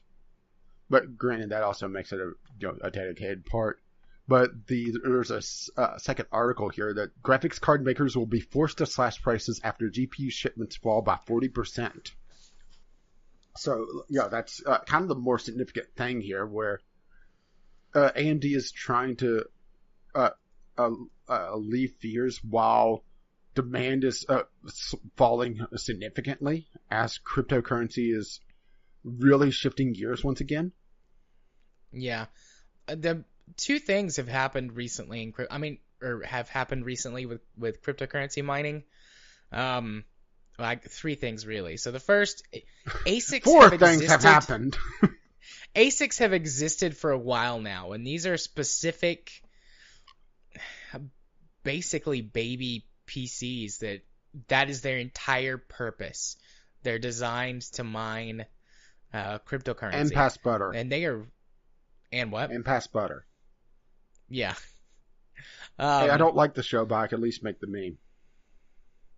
But that has been driving the demand for GPUs down because most of your major cryptocurrencies, Bitcoin, Ethereum, I haven't checked up in a couple of weeks. I don't know what else is on top Doge? right now. Xcoin. Oh, Dogecoin has not been a thing for a while now. I was making a joke. I mean, it's still... Okay. Well, it still exists, but... Anyways, most of your major coins have hit the sort of difficulty level where they can't really effectively be mined by GPUs anyway. Um, so the GPU mining has shifted to other coins which have less difficult encryption algorithms to break. But a lot of those coins, they're that type, or those cryptos. The second thing that's causing a shift, I think, is those cryptos have really been being adjusted and targeted to sort of like air quotes everyday people. And so they have lower difficulties that are easier to mine with CPUs or low-end graphics cards. There's a new type of cryptocurrency that is mined using hard drive space. What? I don't understand how that works, but it's a real thing, and it uses excess hard drive space on your machine to mine cryptocurrency. And find porn. Absolutely. But I don't know how that works. I haven't found a good like ELI5 for it yet, so I can't quite explain it to you, but it does use your hard drive space. There's a cryptocurrency that uses RAM now. Oh, great. So RAM prices are going to go even higher. I mean, all cryptocurrencies use your RAM per se in the way that a PC does, but this one takes your RAM and creates kind of a scratch disk with it, and then uses your CPU to interact with the scratch disk. Well, remember, if you scratch your disk, be sure to wash your hands afterwards. I'll always wash your hands. But and then the third thing is that after Bitcoin plummeted, like after Bitcoin surged to like 20 grand a coin, and then plummeted to a still extremely high, like $9,000 a coin. So it's over 9,000? A lot of people cashed out. And so we're in sort of a decline right now. Like your hardcore miners, and then the people who saw it as an opportunity to invest after it crashed. There are less people right now currently mining for crypto. So you're not seeing all of these cards being bought everywhere all the time. So that's I'd say that's why your demand is down 40%. Dropping. Well, at least the demand for the GPUs, because that's a hell of a drop off. Yeah. But it's just I wonder if AMD is setting themselves up for a problem by trying to pass off, well, it's all right to use a card that's been used for crypto, and down the road, a year or two from now, we're going to see people that took that advice at face value and didn't really, research it anymore, bought a card off eBay, that somebody was dropping all their RX 480s or 560s or what have you, have their card blow up, possibly literally, and then blame AMD for it whenever the card was taxed 100% for over a year, which these cards are not designed for that. They're designed for high capacity and short burst, and then to cool off. With high heat, you're damaging the capacitors. You're putting a lot of stress on the cooling system, and it's just not designed for that. Yeah, when I do cryptocurrency mining, I don't run them at full capacity, because especially on my main rig, which I don't really do cryptocurrency mining on my main PC anymore, because I've got this backup PC that I bought a graphics card, just like a secondhand graphics card specifically to just run it all the time for cryptocurrency mining. But even at that, I still only run it about 50% capacity, because obviously it's bad for it to run flat out all the time. So, yeah. I mean, if this won't happen, because I think people, well, it might happen, but it seems incredibly unlikely to happen. Like, if you manage to run across someone who's like, hey, I use this card for cryptocurrency mining for X number of months or even years, although probably a card wouldn't last for years, cryptocurrency mining, but whatever, and you're able to buy it on eBay for like, I don't know, 20 or 30, maybe even like $50 if it's like a 1080. But the thing is that, you'll never run up on that, because everything that I've seen where crypto miners are selling their secondhand cards. They're not asking, disclosing for one. Either they're not disclosing, or if they are, they're still asking for nearly full retail price for a card. And I'm The manufacturer price? I'm not going to buy that. Yeah, really close to MSRP. Well, to be fair, that's a hell of a deal right now, because until very recently, cards were hugely inflated just because of the cryptocurrency surge. Yeah. And it's kind of fed onto itself, because you had this surge in cryptocurrency, then major news organizations got wind that Bitcoin is doing absolutely insane things right now. So they run stories, which brings more people on, which brings the price higher, which also inflates the price of Bitcoin more and more and more until the bubble burst and goes boop and down. Bitcoin is currently at $9,023.01 per coin. Oh, see, it's the 1 cent that puts it way over. That Bitcoin. It's just way too high. Sorry. Bitcoin Cash, which is one of the most recent splits or forks off of Bitcoin, is at 1337. It's elite. And then Ethereum, $665 a coin. Oh, so close there. If it was 666, that would have been like perfect. Elite and evil. Well, it's 665.89, so you could round up. You could say 666. Yeah, but that wouldn't be technically correct. Elite Satan. But yeah, that's what cryptocurrencies, the big ones, are at right now. Yeah, it's just, I have to admit that the whole cryptocurrency thing, it just seems absolutely bizarre. Yeah, I mean, it's just a speculative investment type thing right now. If it ever becomes a regulated normal currency, its value will plummet, because the whole reason that it's can be worth so much is that it's not regulated. Yeah, it's the Wild West. Makes it that makes it highly volatile and speculative. I have a air quotes Bitcoin now for my birthday. My dad likes to get me weird things, and for my birthday he got me a Bitcoin, and he was like, "I got you a Bitcoin," and I was like, "What?" And he was like, "Well, it's not what you think." And then he handed me like a thing, and it's like a physical, like, it's silver and gold, but it's a Bitcoin.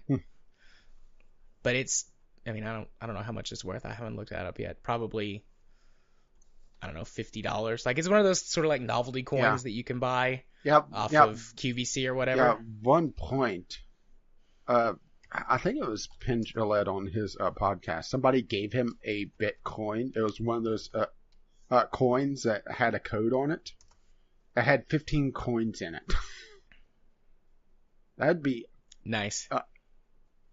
And he didn't use the code, so it ran out. I think it was 15. So 300,000 ish. Yeah. Oh. What? On eBay, there's one listed, or there's one at $105 right now. And this is exactly the one that I have, but it's a higher serial number than the one that's on mine. Although values of coins are collector and commemorative coins are weird. Yeah, well, coin and art is just another one of those eye of the beholder. Doesn't make a lot of sense unless you're in that world. Yeah. Because I see. There was a few art articles I've seen in the last week or so that's, they talk about the price of this piece of art, and it's like, I could make that for $50 and a trip to the hardware store. But I don't have a recognizable name. I don't have a lot of clout with my name, so the bullshit that I throw together, it just doesn't get viewed on YouTube. It's not sold for millions and millions and millions.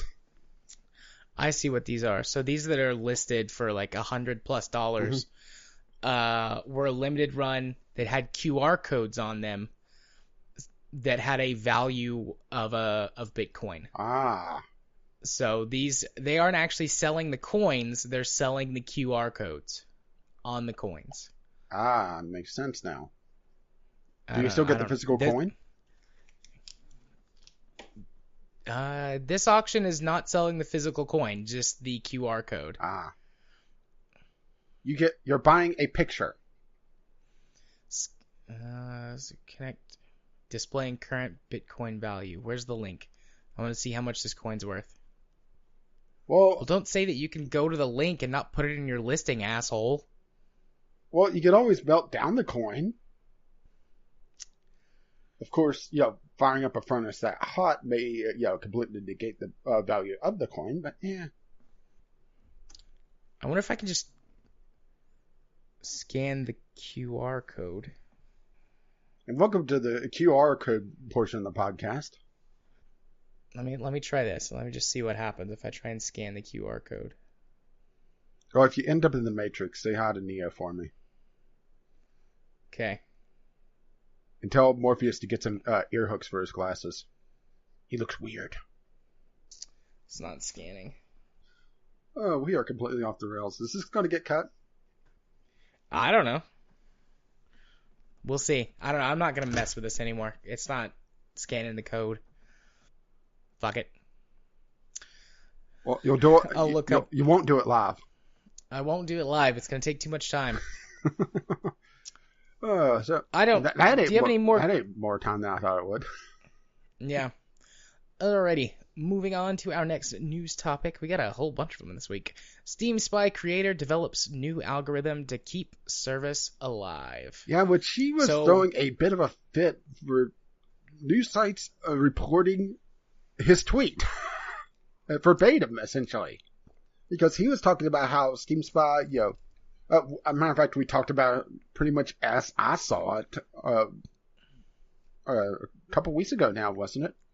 Where he said he wasn't sure how Steam Spy could continue and that it'd be shutting down. He got upset that sites were reporting that. Yeah. I don't... But the main thing on this is that Steam Spy is going to attempt to continue with a new algorithm to not really combat, but try to make sense with the new policy that Steam has out. Which Steam and a lot of social websites have changed their privacy terms of service due to the new European laws, which I don't actually know exactly what they entail. I know that they're there. I know there are a set of laws to protect consumer information and to set forth certain guidelines on how information is stored and what can be kept. But I don't know exactly what those are. And I've never been able to find that. But because Steam had to comply with that and possibly went overboard, I don't know. Steam Spy overreacted, and now Steam Spy is calling game journalists overreacting and creating a new algorithm, which isn't in the public yet. It's right now behind a paywall on his Patreon. Which, it's a little hard to really bite that bullet, Yeah. Especially shortly after him talking about the site shutting down. Oh, I thought that was just like not necessarily an error or something, but like just because I wasn't signed in when I went to go check something on there earlier. So you have to. Yeah, the right now the API is only for the Patreon users, and a lot of the news updates he's been doing has been to Patreon users only. The blog posts, and then he got upset that the game sites were saying Steam Spy was shutting down, which makes no sense to me whatsoever. You're not giving out information. You said that the site is shutting down, and then you get upset that sites are reporting that your site is shutting down. Yeah. Honestly, if you're doing news updates, they should not be on a Patreon-only blog, in my opinion. Yeah. Wait, the news updates are on the Patreon-only blog? Yeah. Oh shit, I'm printing something. Whoops, I thought I was saving that as a PDF. A lot of the updates that he's been doing and is talking with the community has been on his Patreon only blog. So, there's been no information out there except for the people that paid for it, and the ones that paid for it haven't really relayed that. So it's a little bit, tough to feel a little bit of sympathy on him for really being upset about this because, you're restricting your own fucking information here. Yeah. But it's interesting to see that Steam Spy is able to continue with such anonymous information. I'm just wondering how accurate it's going to be. If we're going to see a margin of error that's too big to have the info be of any real use, that's a little bit of a concern. Yeah, well, it says on here that he said that it would be less accurate, but he'd keep working on it. Yeah, he said he was able to come within 10% of margin on a majority of games tested with only a few crazy outliers. So that's actually not too bad.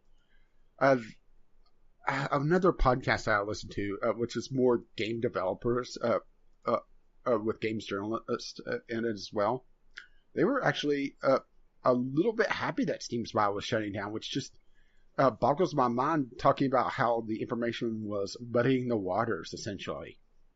That it essentially makes certain situations worse, especially things like Lawbreakers, where the news that the game was dead the game was dead and that it didn't sell well was based off a lot of Steam Spy numbers, but Steam gives that data out already for the top 100, and if it's not appearing in the top 100, that means that you're below a certain threshold on player count.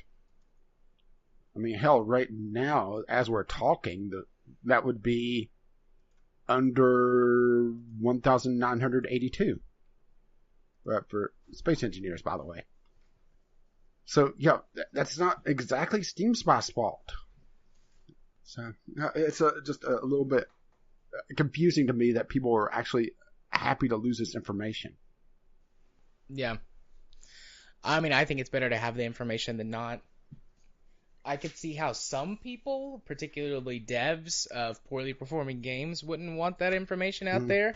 Makes it a lot more difficult for them to lie in their PR statements. But I think it's better that we have the information than not. Yeah, very true.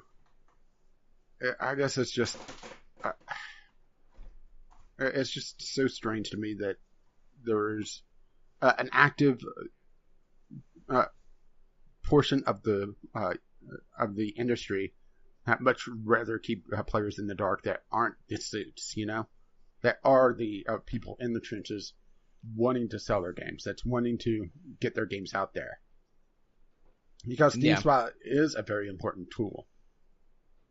It allows a lot of figuring out, particularly on these multiplayer-focused games. We talked about during Muffled Warfare, selling a multiplayer-focused indie title is typically a death sentence for a game because you just don't get the player base. But if a game is a sleeper hit and it has a big enough cult following that it warrants a purchase if you play with the community, the Steam Spy would help you figure it out if that's the case, along with Steam charts. But without that information, you just go to the top 100, don't see it there. Well, I guess nobody's playing. Yeah. Or you're relying on the community forums, which is not exactly a good way to do it, because there's a lot of people that will call a game dead long before it's dead. If you go to the community forums and see, okay, well, let's set up a game night, that's not a good sign for the player base. Yeah. No, it's not. But maybe it's just being too close to the industry to really see it as a consumer side of things. Two sides of the same coin, essentially. Yeah, I can see that. See the point you're making. But speaking of industry bullshit, never mind. Go ahead.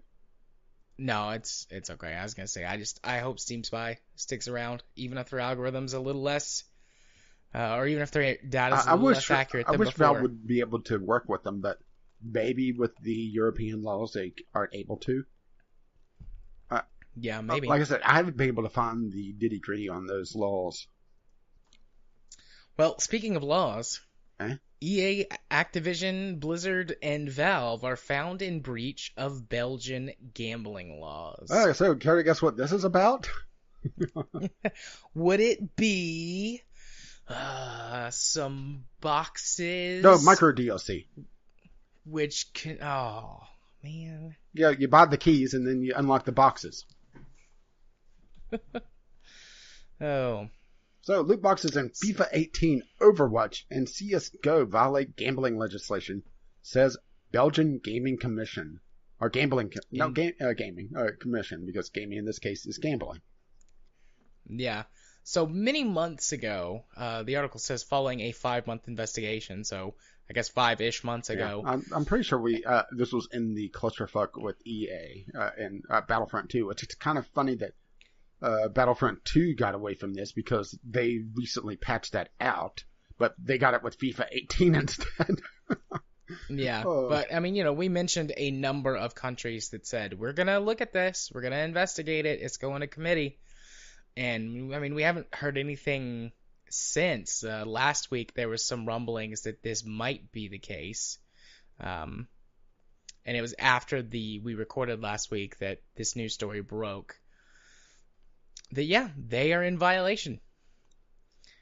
Yeah, but the ESRB says, no.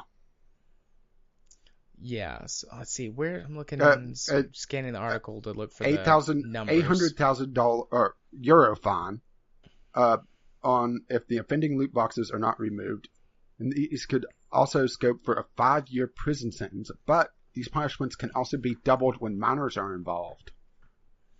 Indeed. So, a few things about that. One, first of all, for these companies... Who do you throw in jail? Yeah, who do you throw in jail? I mean, they would find someone to throw in jail, I'm sure. I don't know, they would offer up somebody. Damn code monkeys. Yeah, who do you put in jail for that? Number one. And I don't really know if there's a good answer for that. Even though I have to admit, this idea just popped in my mind, or this thought just popped in my mind, and I have to share it. Next E3, the president of EA is giving the presentation from his jail cell. Actually, I think there's precedent for it being CEOs, because I remember in other, just very vaguely from other... Yeah, but Belgian law, it's a little hard to tell in that case, but yeah, it just popped in my mind, just like, oh, that'd be hilarious and sad at the same time. Yeah. But, okay, so that was the first thing. The second thing, 800,000 euros is probably like 1.2 or $3 million. That's not a lot for these giant companies. The fines that are imposed against companies are usually pretty small compared to the type of money that they bring in. But actually, this could have a knock-on effect. Not even that. I'm just doing a quick... Yeah, according to this, 800,000 is 960,632 at current exchange rates. Oh, wow. The euro's fallen a lot since the last time I checked the exchange ratio. It's 1 to 1.2. Okay. That's getting pretty close to parity. I think they consider 0.9 to 1.1 parity rate. Anyways, so that's not a lot of money in the grand scheme of things, but Belgium is in the EU. Yeah. So this could have a knock-on effect with future EU laws and whatnot. So this could be interesting. The question is going to be how these companies cave and pay the fine. Like, do they pay the fines and remove? Or they just not sell in Belgium, because that's the other aspect of it. Yeah. Do they give in and either remove them, pay the fine and or pay the fines, or do they just stop selling games in Belgium or those games? It's going to be interesting to see how that goes. Here's a couple of quotes. This is why we must also ensure that children and adults are not confronted with games of chance when they're looking for fun in a video game. That's why this ruling came down. Now that it is clear that children and vulnerable people in particular are exposed to them, unprotected, game manufacturers, but also parties such as FIFA, for example, are called upon to call a halt to this practice. This was the Belgian gaming director Peter Nechelens talking. I mean, damn. I mean, that's pretty wrong. That's some pretty strongly worded statements. Yeah. We decided to first go have a meeting with the sector, and then we're going to look into what they have to do. There is no timing on things at the moment, though. So that's the Justice Minister Gurin's giving an interview to Game Industry Biz, which is one of our sources for this. We strongly believe that our games are developed and implemented ethically and lawfully around the world, and these take responsibilities very seriously. A spokesman told Games Industry Biz. So, there's going to be some talks here trying to figure out what to do. So maybe Jim Sterling is right that the year of the loot box is dead just because EA got too greedy. But it's really going to come down to just how things play out, really in the EU as a whole. Because I think Belgium's probably small enough that a lot of the AAA publishers will just say, yeah, we'll cut out Belgium or do like they do with Germany and make a separate version. Because Germany has some very stringent censorship laws and very certain things that you can't depict, particularly around Nazism, but just general violence as well, at least for quite a while, where game designers, game developers would just make a separate version that's slightly tweaked. Remember the mustache from Hitler is no longer Hitler, right? So I have to wonder if we'll see something like how Blizzard treated the loot boxes in Overwatch in China, where instead they use a loophole and just a very minor tweak to the system. Assuming that they want to continue down this route, because honestly I think they're insane if they do, because things are getting insane, and I'm saying insane a lot because this is fucking crazy. It's just crazy that we've gotten to this point, really. We've talked about loot boxes for months now because of fucking EA. Fuck EA and fuck Battlefront. But they promised to do better on Battlefront 3, so it makes me wonder just how they're going to fuck it up this time. Indeed. Yep, we're breaking new ground here, one way or the other. It's interesting. It's a beautiful train wreck. I'm sick of loot boxes, but we talked about the news, and this is major news that this isn't the first one that's declared them to be in violation, but this is probably the first major one to call out specific games, because we had one a couple weeks ago where it was Mystery Games, wasn't it? It was Netherlands, I think, that was calling out certain games, but wasn't saying who, and was giving them 6 or 8 weeks. So we'll find out about that one eventually. The AAA industry is just a fucking train wreck. No wonder people don't consider video games art. Between pulling music, pulling games, and just microtransactions out the wazoo. Yep.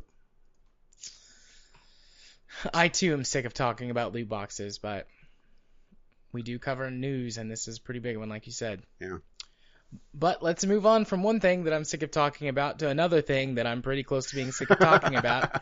Battle Royale, already saturated, according to State of Decay 2 devs. And I would say yes, but it's about to get a whole lot worse. Oh, yeah, because we got E3 coming up, and we know that at least one of the major yearly shooters is going to have a Battle Royale mode.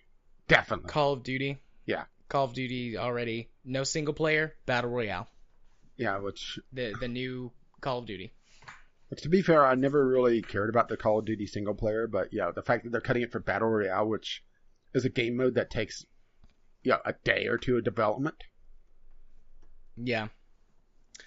I feel really weird whenever people say battle royale is a genre because It's a game mode. It's a game mode. Yeah, but the thing is Because that there are multiple genres using battle royale appropriately for their genre at this point. But yeah, it just feels weird. but the thing is that the major ones in the scene, that is their primary game mode, so it becomes a genre in people's minds. Which the genre and game mode is getting a little bit muddied here just because of that, and that it is a very different style of game, and a lot of game engines just aren't designed around as big a map and a bigger number of players that you need for that. So I could see how people could call it a game mode as well. Yeah. But it's I mean, this is how the cycle always goes, though. This is how the trend cycle goes. Yeah, it's just kind of been fast forward this time because Battle Royale is very, very simple to develop as a core concept. To add to it, to change things up, like how Fortnite did it. It does take a little bit of effort, but they also brought in things from their single player to change things up. So, the April Fools this year, Path of Exile actually put in a Battle Royale mode, and in their trailer for it, they made fun of the fact that it took them 1 day of development to make it. Yeah. I mean, granted, it wasn't balanced all that well, but the fact that they could throw it together that quickly with their engine says that Battle Royale is a simple thing to build, but it's very popular right now. And because of both of those, we're seeing the cycle that we saw with World War II games, then MMOs, then MOBAs, and now Battle Royale just playing out a lot faster. Zombie games. Don't forget zombie games too. Well, zombie games is kind of it's risen from the grave several times. Hey-o. But yeah, there was a very popular time where zombie games were everything. So, but because Battle Royale has such a short development time, it's playing out in fast forward. I mean, we saw MOBAs just recently dying off with Paragon dying off, and in the last couple of years, we've seen some of the minor MOBAs just either shutting down or getting to player bases where they're unsustainable. It's just, because of the development time, it's playing out faster here. Yeah. But they said we're a fairly small studio. You have to dedicate you have to decide who your audience is and who you're making this game for. There's only so much pivoting that can be done with a small studio once you sort of committed to a particular direction. And that's really where I think Boss Key Studios is going to have some trouble, because Radical Heights isn't doing all that well. Nope. But they also launched an extreme early access. And yes, I realize I'm picking on Radical Heights again, but for a reason. I mean, this is the second time in a row they've been chasing the fad, and it's come back to bite them. But, they're not the only ones. On my weekly search for review code, I have to say I'm seeing Battle Royale pop up a lot more often, which is just a head scratcher to me because it requires such a large player base. Or such a larger player base, I should say, for a multiplayer focused game. Just, I really don't understand people chasing the Battle Royale side of things on such a small level. I could see the AAAs doing it and sustaining for a while. But yeah, I do think that we're going to hit a peak either very soon, or we already have, where Battle Royale is going to fall off in popularity because there's only so much you could do with the mode. Yeah. Unless you see weird things. Some sort of something like how Robocraft was trying to do it, even though they never saw the player count to really take off, where you're building up cars. Crossout is actually doing the same thing, where you're building cars quickly. You start with a basic car, you find weapons and blocks and that sort of thing, and you strap them on, which is an interesting thing. Actually, I would like to see that done with more of a Gary's Mod style, where you're a physical person getting out of the car and strapping it to your car. And then you get into it and you're driving around. With some sort of gravity gun-esque mechanic or something like that, or, Fortnite, something like that. Yeah, that'd be neat. But once again, is it sustainable? That's the real question. It's just... we're just getting a little sick of seeing Battle Royale stuff popping up. Yeah. I don't know if Battle Royale is at its height, but if it's not, I don't feel like there's a lot farther for it to go. Yeah, we're going to get some AAA entries coming up we already kind of have with... didn't GTA 5 have it? And then you never... GTA 5 had a Battle Royale. Yeah, it added it, and then I heard nothing else about it, so... But then again, GTA 5 has so many game modes that its player base must be so fractured at this point. Yeah. Yeah. Not looking forward to E3 now, because I realized a few weeks ago that we're going to see Battle Royale out the wazoo. Yeah, we need to coordinate our E3 better this year so we can do some snarking together and record that or stream it. We'll figure it out closer to time, but we need to coordinate this year. Or just pre-record my groans. Oh, not Battle Royale again, please, no, let me die. Well, speaking of letting you die, Harry Potter Hogwarts Mystery forces you to pay or wait to save a kid from being strangled to death. Yeah, this is more mobile game bullshit than AAA game bullshit. Where they released essentially an RPG Harry Potter game on mobile, which, that makes me want to play it right away. And it has an energy system where they coordinate it to essentially every single cliffhanger has you run out of energy, and it pops up a thing, buy more energy or refill your meter in order to continue. It's just so fucking insidious. Yep. Let's see. Let me pull up the message, because Jim sent me this earlier today, and I didn't respond to him because I was doing something. He sent me the link, and they said forcing people to wait or pay to stop a character in a game from being strangled to death has to be some kind of psychological terror when they impose it in a game targeted for children. Yeah, that's pretty nasty. I mean, a certain age of kid is going to be okay with it. Like, I mean, just look at the pictures of this. Yeah, him staring off in the distance, and the energy meter pops up. Out of energy. 7 hours, 58 minutes, 18 seconds. I assume that's how much energy, or how long it'll take to build up that much energy. Yep, see you tomorrow, kid. Yeah, not only is that like that image is like really creepy. Well, maybe it's like just the dead eyes. Well, it's the PS2 era graphics that really sells the deadness, Yeah. I would say that's about PS2 era, don't you? Yeah, it looks like it. I would say late PS2 era with the detail in the background. Yep. But it's kind of amazing that we haven't really seen that many Harry Potter games, actually. There were a bunch of them. But there were mostly the Lego ones that were actually the ones that were memorable. Yeah, well, there were a bunch of them like 15 years ago. I remember playing a couple of. I was a kid, but I was never really all that much into Harry Potter. It's more so a passing interest to me, and but this is just insane. The dead eyes, though, the dead eyes. Yeah. He saw how much it is to save him, and he's like, oh, I'm fucking dead. But they also, on Game Industry Biz, is releasing an A/B pricing model, so certain people are getting huge discounts on the gems to be able to pay into the energy.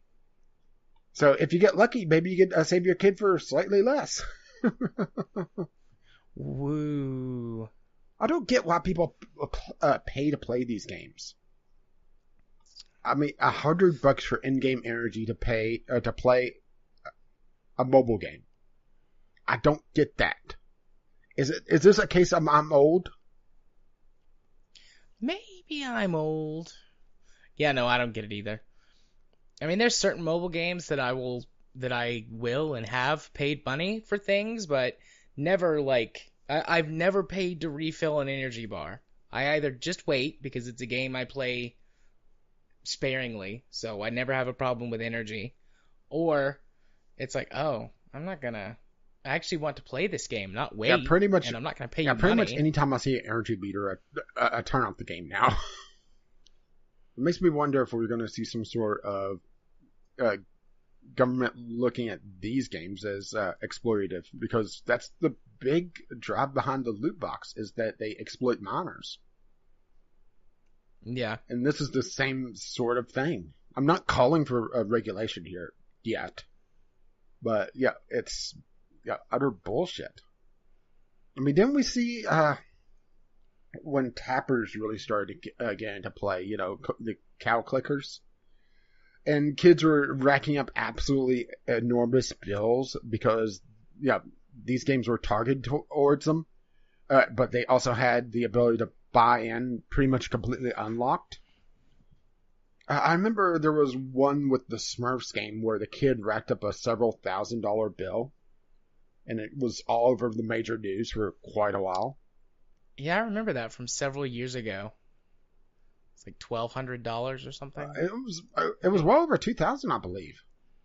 Oh, okay. There's another one I remember too that was like $1,200, or maybe it was like $1,200 in one purchase. Yeah, maybe. And I know Also, the Simpsons one was also very bad for quite a while.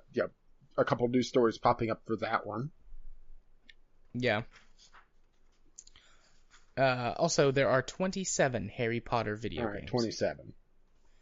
From the last 15 years. Yeah, but how recent is the last one, not counting this one?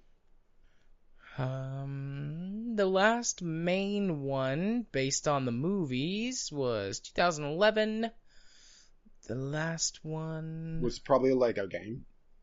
The actual last one, Lego Harry Potter years 5 through 7. When did this release? 2016. So it's still been a couple of years. But, that's a Lego game. But, yeah, I do think that the mobile industry is playing with fire as well with these microtransactions. They've gotten away with it for the most part because it's been the boiling frog, the slow installation of these systems. Yeah. But I do think that people are going to quickly start to realize, once their kids start racking up more and more of these bills, as more and more games start implementing things like this, that this is kind of bullshit.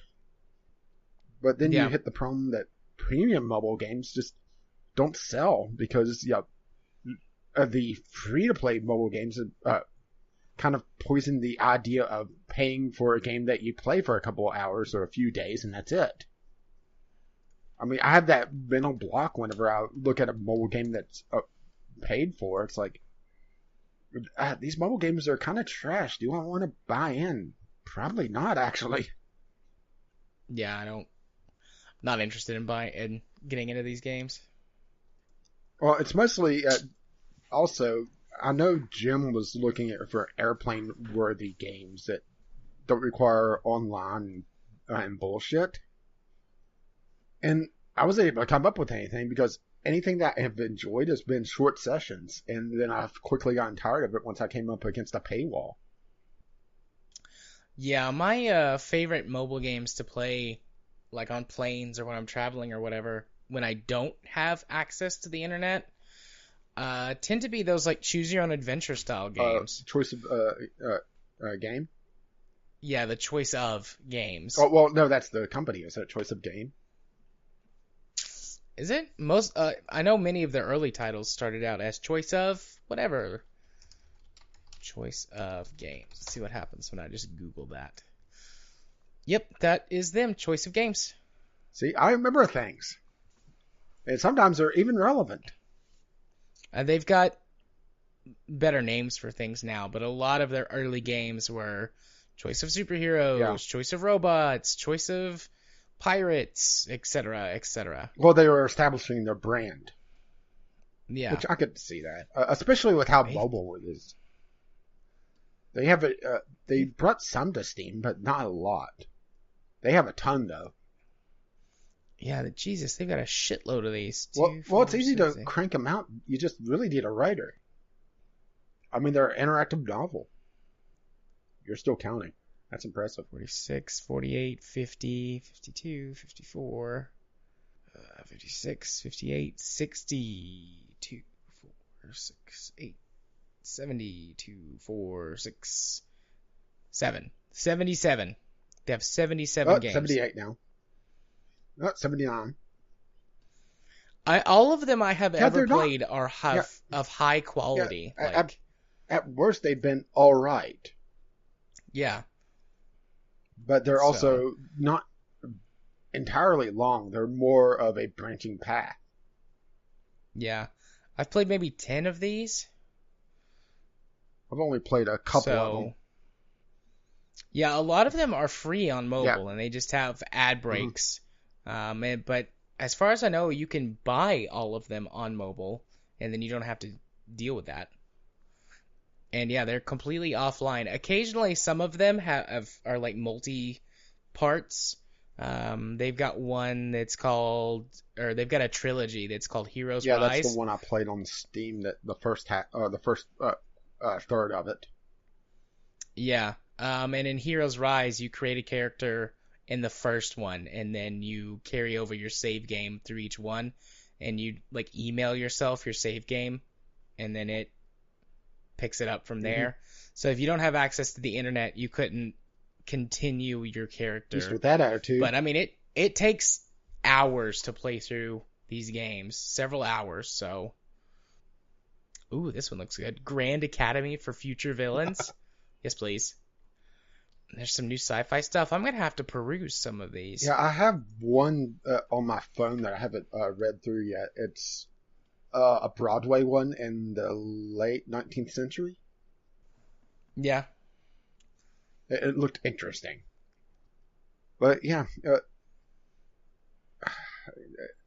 just the idea of buying some of these is, because everything has been so bite-sized. That, and also I don't really put money into the into the Google Play. It's the surveys so they can fill out the information that they're missing on me. Yeah. So yeah. Awesome. So quick break before we dive into this. Allergy season. My excuse. Moving on to our final news story of the week. Total Biscuit announces his retirement due to health issues. So this popped up yesterday. Yeah, right when we were starting to record Divinity. Yeah, so in case you are unaware, Total Biscuit, aka, or his real name, John Bain, has had cancer for 4 years. Several years this, now. Actually came out close to the 4th anniversary of him disclosing that he had colon cancer. Yes, but what I was saying was, in case you were unaware, he has had cancer for several years now. I was just giving a time frame. Right.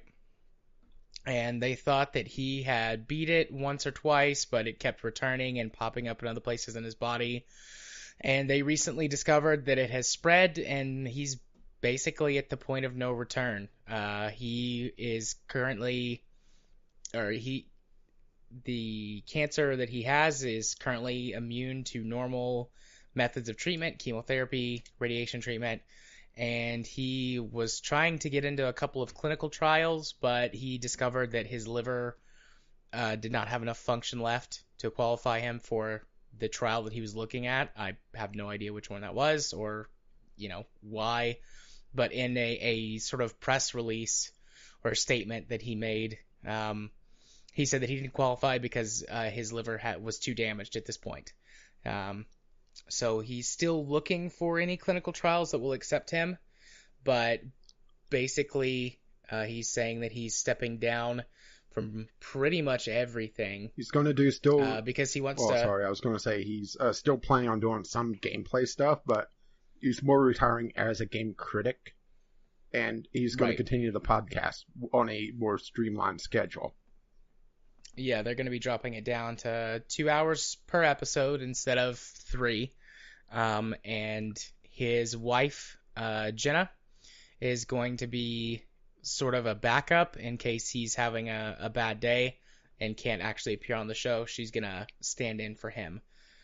And don't know, I can't remember if he said that was going to become permanent in the future or if the show was going to continue with Jesse and Dodger and however they wanted to take the format.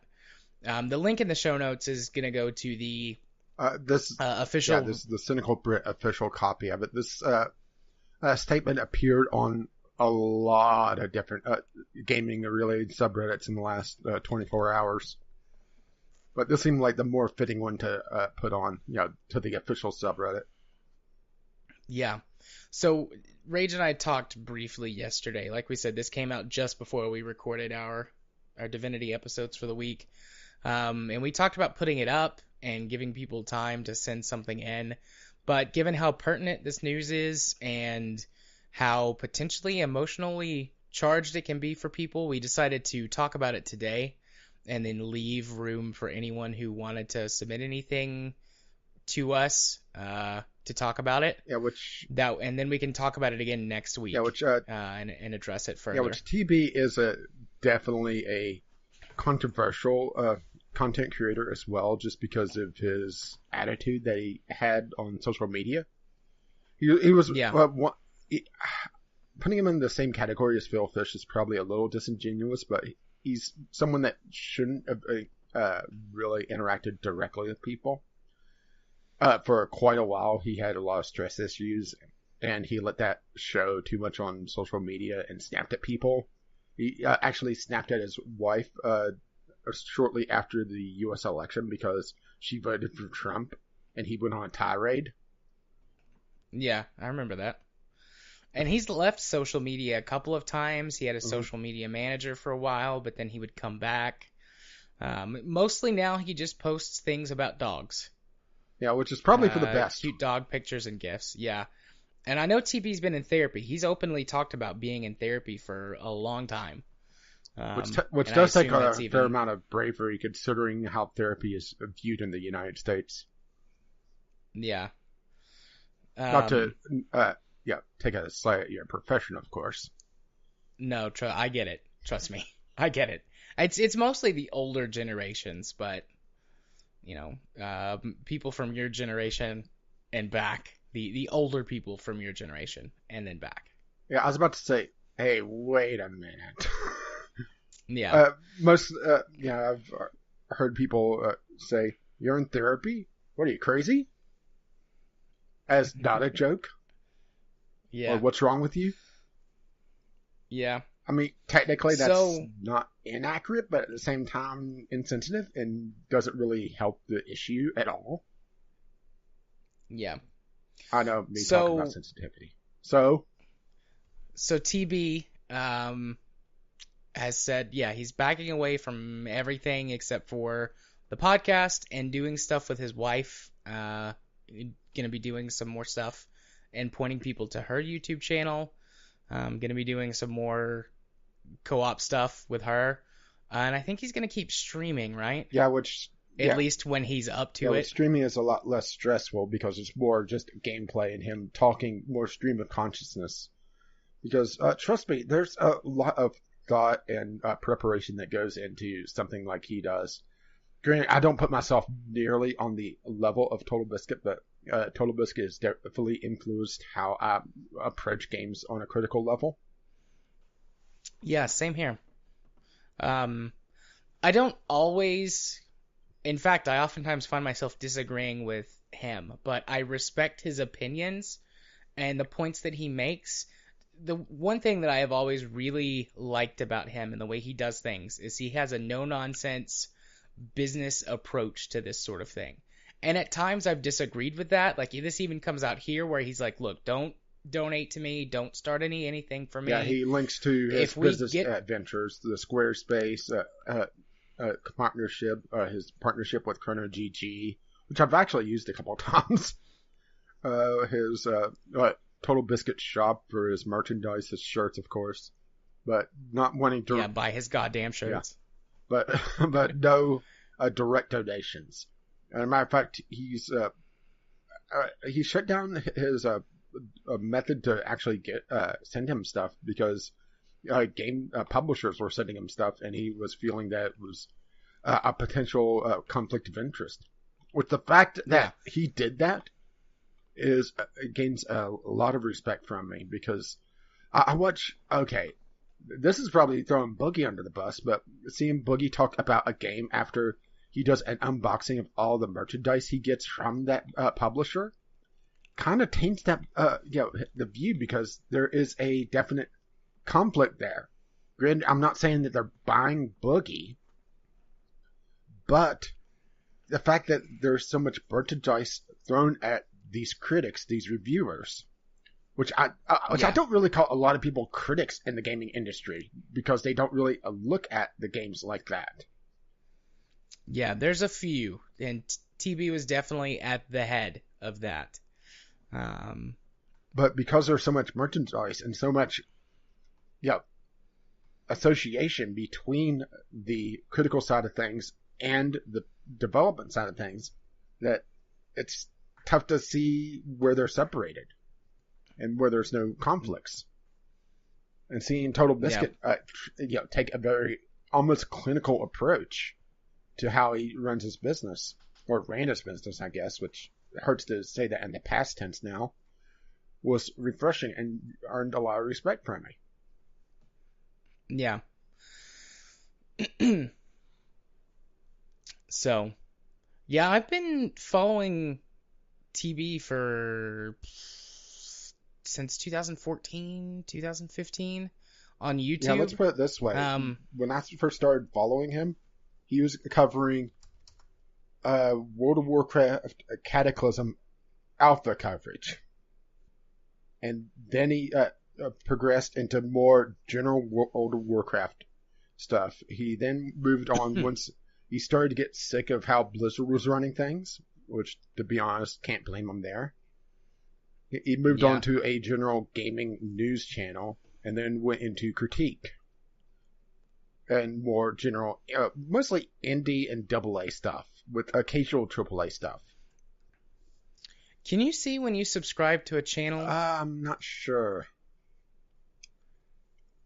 I mean, I'm able to get a rough time frame just because, the alpha stuff. Yeah. I honestly can't. It's been years, but I can't remember exactly when. But it's been at least 3 years. It may be 4 years that I've been following Total Biscuit, and I've followed his content off and on over the years, because there's certain games that he is interested that I'm not interested in, or there's certain segments or shows that he's done that I've not really cared about. But I've been subbed to his channel for a long time. Yeah, let's put it this way: Cataclysm was December 2010, so that probably puts me in early 2010 for him.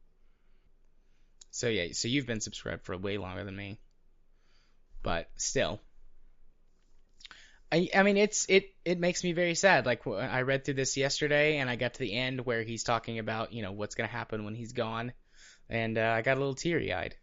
I've never spoken to him, I've never met him or anything, but you respect him.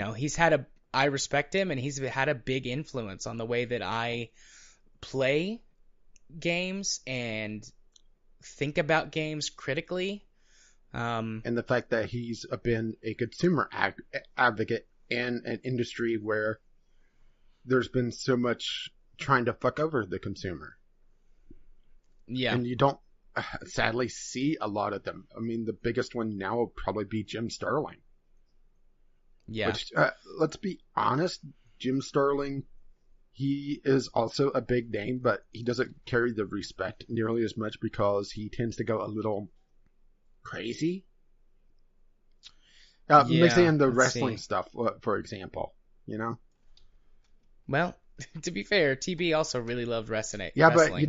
but he never went on non sequitur in the middle of his WTF is to talk about his wrestling character. Yeah, that's true. So TB currently has 2.3 million subscribers on YouTube, while Jim Sterling has got about 650,000.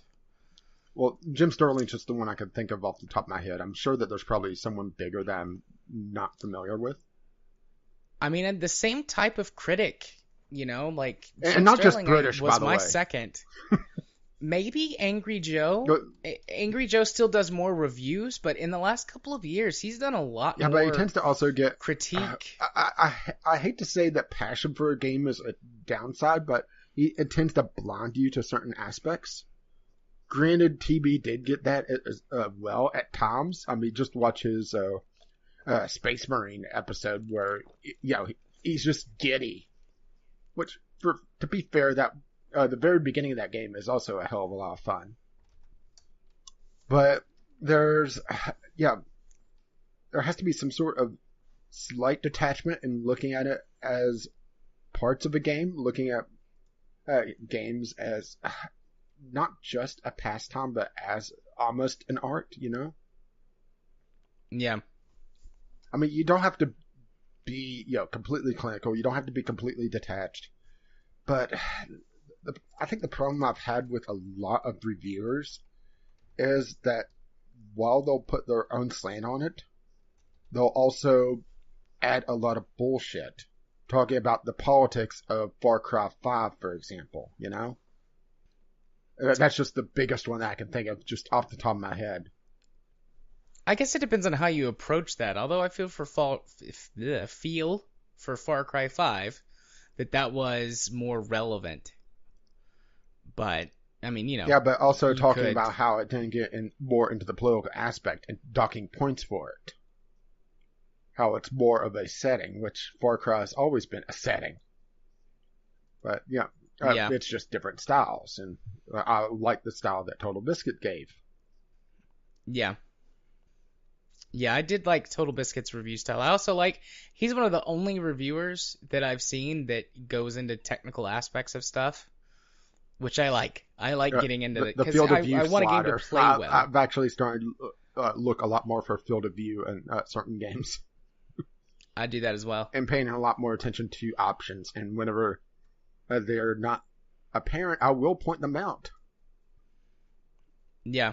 I do think Total Biscuit, especially with the announcement of his retirement, is going to see a lot of imitators is probably a poor choice of word, but people trying to go more towards his style, and some of them will succeed. Well, I mean, there have always been people that have attempted to do. I mean, I don't know of any off the top of my head, just because I've never really looked for other ones other than TB. But he's mentioned before on things that people have tried to copy his style. Mm-hmm.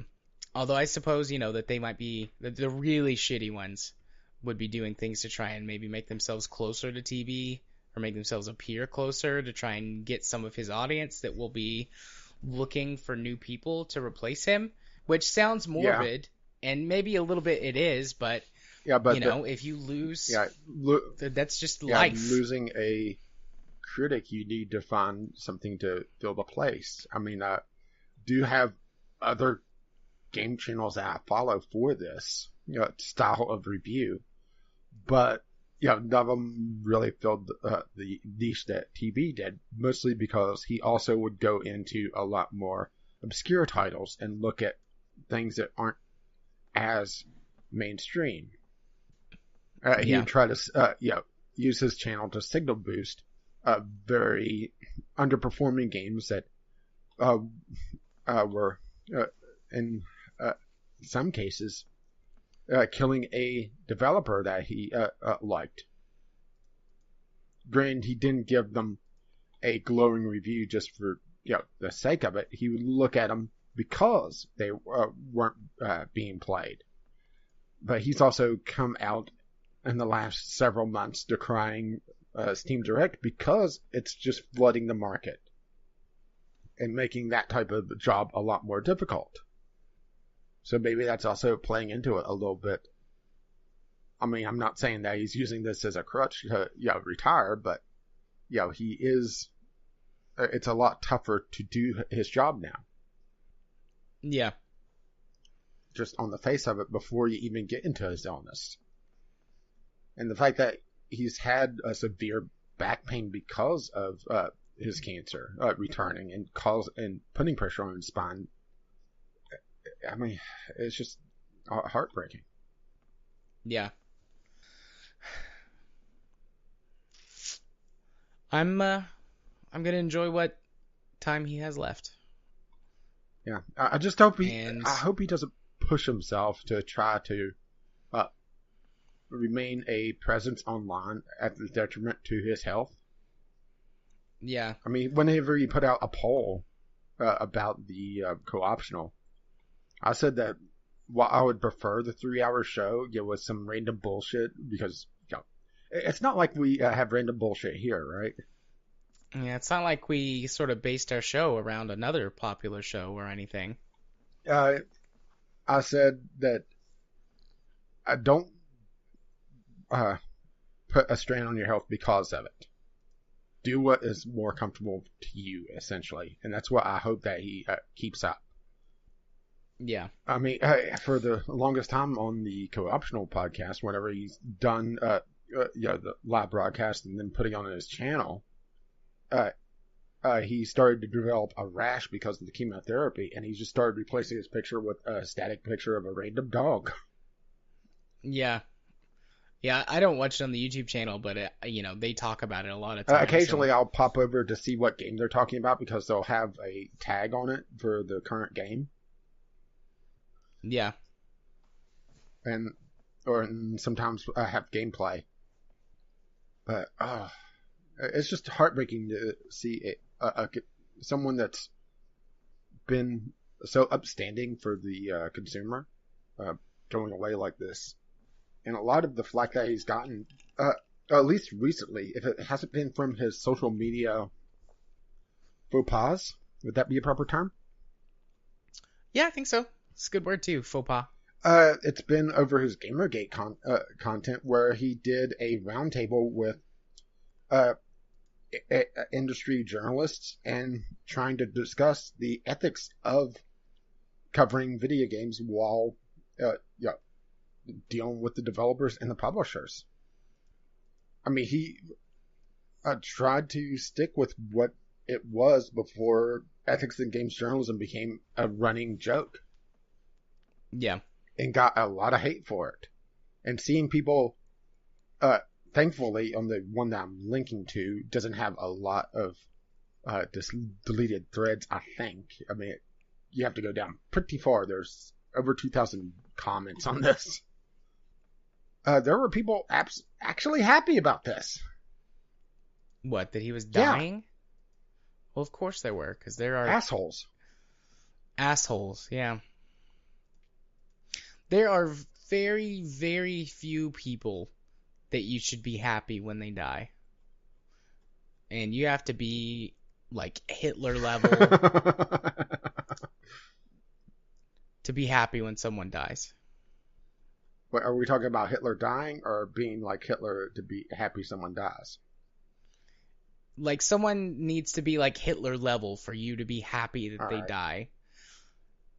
Either that or have like a very personal connection. Like, it's okay if you're happy if your abusive parent dies and you never like were able to or wanted to reconcile. Like, but that's, very personal. Just like a figure that these people have no real connection to, they have to be like Hitler level for you to be happy that they die.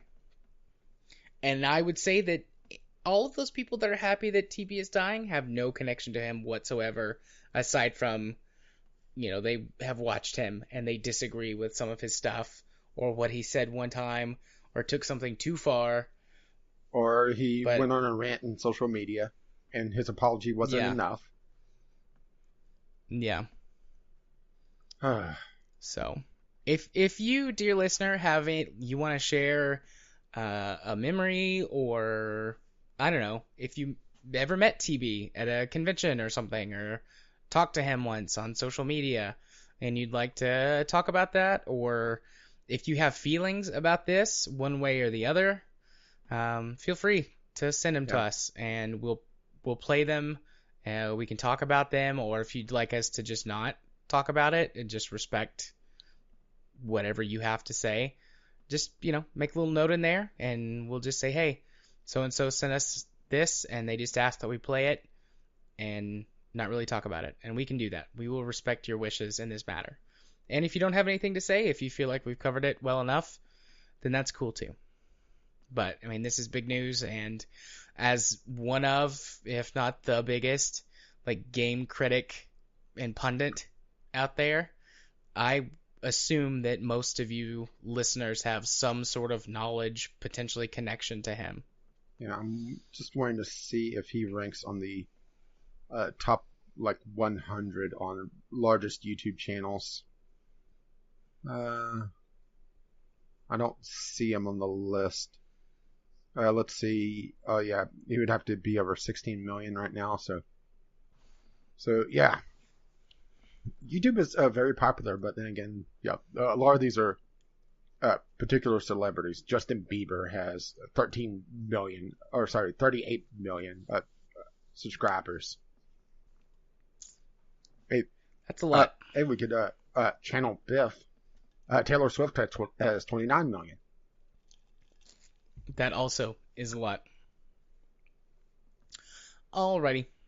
Well, I think it's time that we move on. And we should probably say topic. VGL podcast at gmail.com. Yes, indeed. To send in your letters, voice, or text. Or VGL podcast on the Twitter. Indeed. So moving on from that, let's head on over to our community corner, where we had a couple of emails this week. Are we going to pick on Kyle? Some tweets. Absolutely. Let's lighten the mood a little bit. Kyle sent in, I got drunk and recorded an alternate intro to the show. Cheers, mate. And we would play it right now, but... He did not attach it to his email. And we could have emailed him or texted him, I have his phone number, or called him and asked for it, but we decided not to. One, because we didn't notice it until today, and two, because this is more funny. Exactly. We love you, Kyle, but that means we're going to pick on you, because that's how we show our love. So he was in that perfect area of drunk where he is drunk enough to think something was a good idea, but too drunk to actually fully commit to it. Yeah. Got to commit to the bit, man. Commit to the bit. Maybe Crash just deleted it. Maybe so. Maybe Crash was embarrassed. I don't know if Crash has shame or not. Well, it is a figment of Kyle's imagination, so probably not.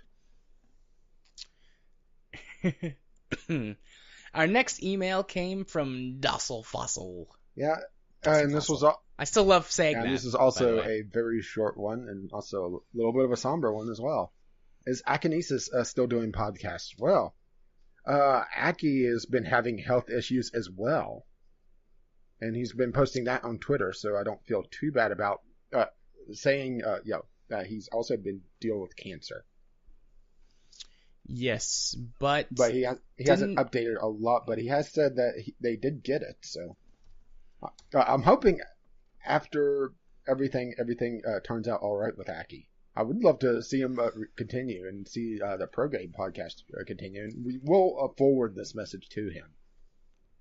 Yeah, I hope so too. We should see, once he's a little bit more on his feet, we should see about getting him back on the show, because he came on once. Yeah, for a segment. Good old Lackey. Yeah, bonk him on the head, drag him back on.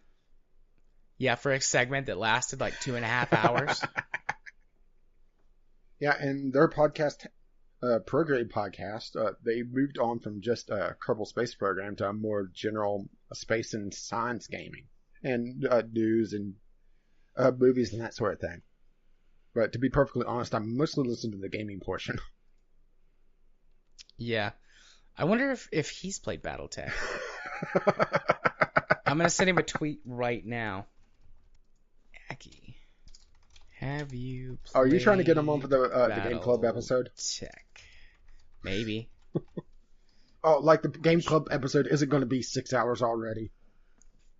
Yeah, actually, at one point when we were doing the stream night and had a long segment of Tabletop Simulator, I actually looked at BattleTech as a possibility. No joke.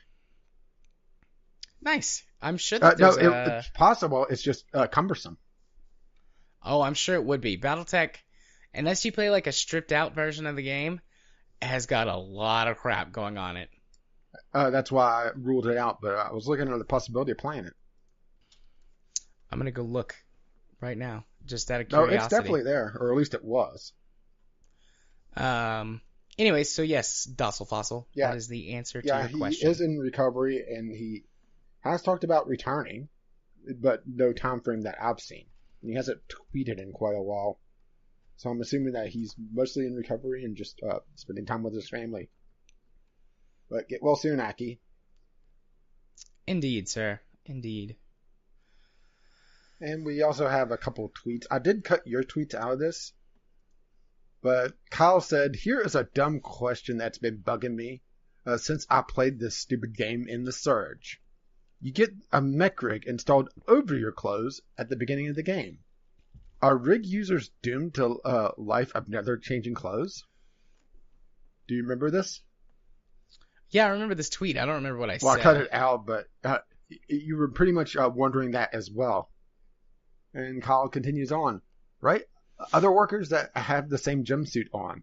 I guess in the alternate world, I guess the alternative would have you been your character being nude, fighting nude enemies. Nudity-filled rig combat aside, I wonder if Deck 13 has an answer to the clothing conundrum that the rigs propose. Doesn't StarCraft, in the opening of StarCraft 2, the character gets his Space Marine armor put on over a prison jumpsuit? I don't remember that, but I do remember from StarCraft lore that a lot of times the Space Marines are just taken straight from prison camps, and that's a way for them to like redeem themselves. I believe that the armor cannot be removed once it's put on. Without permission, because it's pretty much welded to you. Yeah. But yeah, I'm pretty sure he at least had pants on. Yeah, I think the rigs in the Surge are meant to be removed, and you get like the access points installed on your body, and then the rig can be taken off, like at the end of your shift, and then you could change clothes or whatever. But go to the bathroom occasionally. Like when he, yeah, but your character when he gets his put on, like the machine malfunctions or something, and so instead of like going through the proper procedure, it just like shoves it all up in him without his permission, and it didn't seem like he was very into it. Did at least lube him? No. I mean, a little bit when his blood came out. I don't think blood is supposed to be used as a lubricant. No, but it was in that situation. Anyway, another tweet from Ghost Shark. Battletech. That's the stuff that's kind of like Voltron minus the cat thing, right? Sure. I think that tweet had like smiley faces or something in it, right? Yeah, winky smiley face. I said, no, that's Power Rangers, depending on the season. That is a true statement, actually. Well done. And let's see, Kyle once more, VGL community, which whenever he has that phrase, you know shit's about to go down. Uh-huh. I would like several opinions on the following. Mel's is hesitant to let me keep my pet naming privileges after watching me name Fowl in Stardew Valley. The names I give birds were Splart, Critchflop, Sploochlet, Looplet, and I'm just butchering these, but Quasilata, and he wants to know if he should keep his privileges. Yes, with an exception clause to he does not get to name any children you might have. Well, let's put it this way. The birth certificate would be interesting. Huh, I didn't know that the character Pa could be used in a name. having had a kid and have firsthand knowledge to this, the little thing that they give you for his birth or for your child's birth certificate, where you put their name on it and fill it out, has room or has places for special characters. You should not have told Kyle this. He's going to spend years researching this now. And while Mel's is on, the happy drugs, he's going to have free reign and time to prepare. This is a bad idea. Yep, they bring that birth certificate form for you to fill out pretty quickly too. It was within like 5 or 6 hours after King was born that we had the certificate to fill out his name. Or the form to fill out his name for the birth certificate. So the drugs last that long that you got away with King? No, we had decided that beforehand. I traded a lot of future favors to have my son be named King Arthur, but it was worth it. Totally worth it. Anyways, I probably don't want to know what would have happened if you had a daughter. I don't know. We found out that we were having a son, so that's when we really seriously talked about names. But I would have pushed for Guinevere, but Katie didn't like that. Well, it shortens to Gwen. It does. But anyways, do we have more tweets? No, that is it. So if you wish to contribute, once again, vgopodcast@gmail.com or vgopodcast on the Twitter. Indeed. So I'm feeling good for a Discovery Queue. What about you? Me too. So theme music? Yep.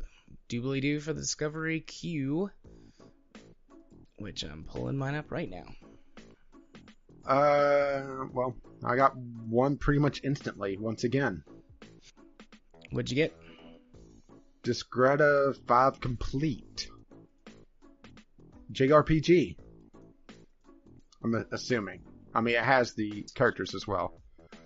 A strategy RPG that offers hundreds of hours of over-the-top, award-winning gameplay.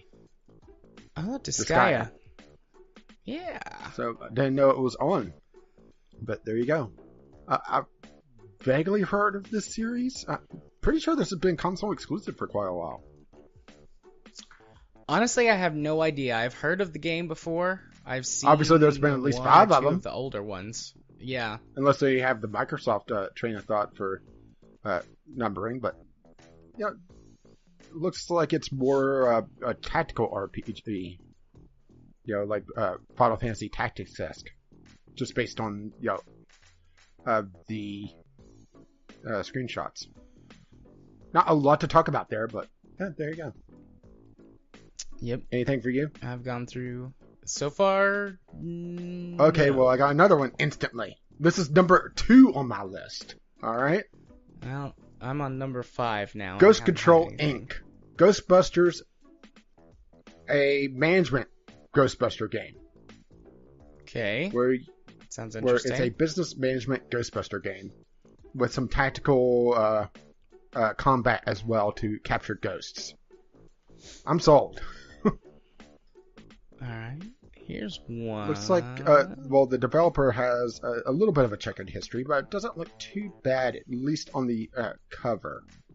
And the fact that, one of the first things they show is a Hearst-style vehicle, and, that's definitely, looks to be a proton pack.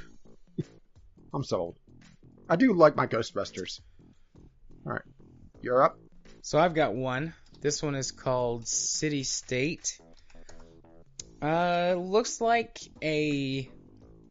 inspired by SimCity 2000 city builder that also throws in some government management aspects to it. Alright. Says that there's political issues and sides to come down to. You have to deal with border control and immigration. Actually, I don't have a problem with that. You don't see a lot of the political side of these city builders. Yeah, and it has 25 forms of government. Yeah, it has some really mixed reviews though. So it's interesting though. I'm skipping over a couple that are kind of meh. Okay. This could be interesting.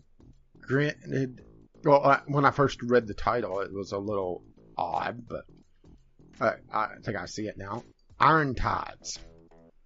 Roguelite Viking Simulator. Yes, please. I've heard of that somewhere. It's an early access title.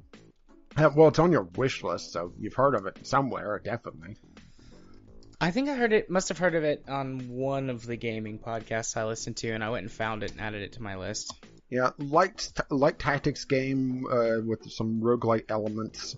Looks like it's not just ship-to-ship combat, though, but also some landside combat as well. Not, hugely graphics intensive. It's very simplistic, but it definitely could work if done right. Yeah. So I've got another one. Spy Party.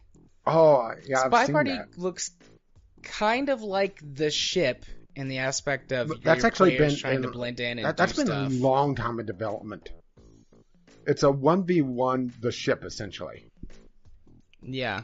One person is the spy trying to blend in and do stuff, and the other person is a counter spy sniper. that's got a sniper rifle and one bullet. And you have to figure out who the spy is and kill him. Yeah, I've Looks watched neat. a little bit of streaming on this. It's definitely friendly to streaming, where you have various missions as the spy, and you have to carry them out, but some of them have very obvious tells. So you're having to watch where the spy is looking because you could see the laser. It's very fascinating. Granted, I'm not sure if it has a lot of legs for general play. Here is another tactics RPG. Veil Seal Arbitrator's Mark. They really said mask, but it's Mark.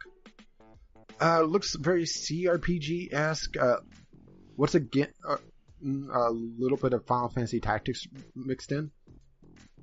It's not releasing until next year, though. But let's put it this way: similar to the games you played, Xenonauts. Xenonauts. Yay. Yeah, definitely a very interesting looking title.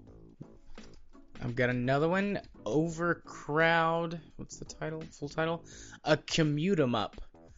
This is a pausable strategy game where you're designing a like a subway station or a train station, and it looks like you're having to just solve all of the problems to So get essentially, all of the people through in town. So it's more of a Well, I was going to Sorry, say a subway station designer. It's a city builder for a subway station.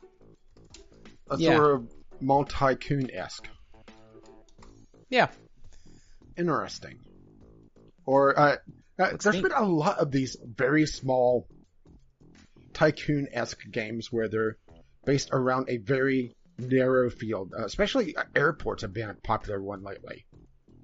Which is the same general idea. Moving people through your area as efficiently as possible while still maintaining security or, feeding them or doing whatever.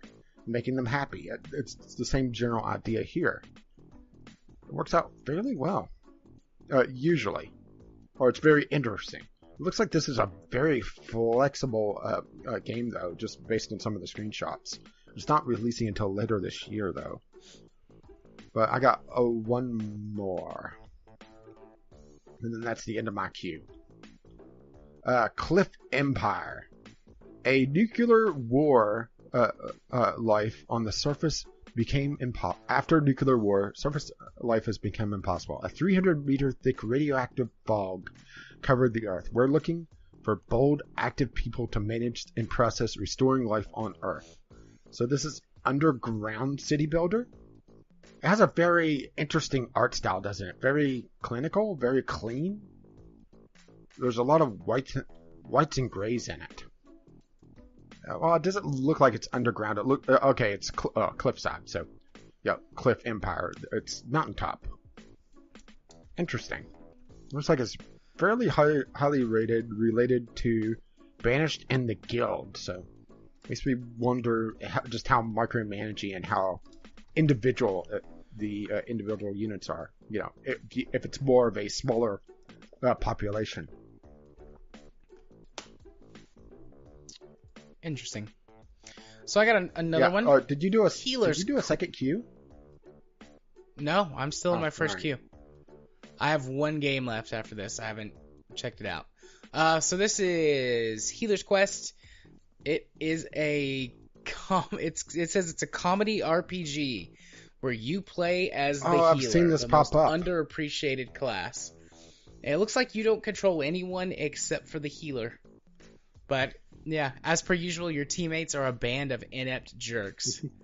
This sounds fun and funny because I like to play a support class. So I have been the healer, the underappreciated healer, many times.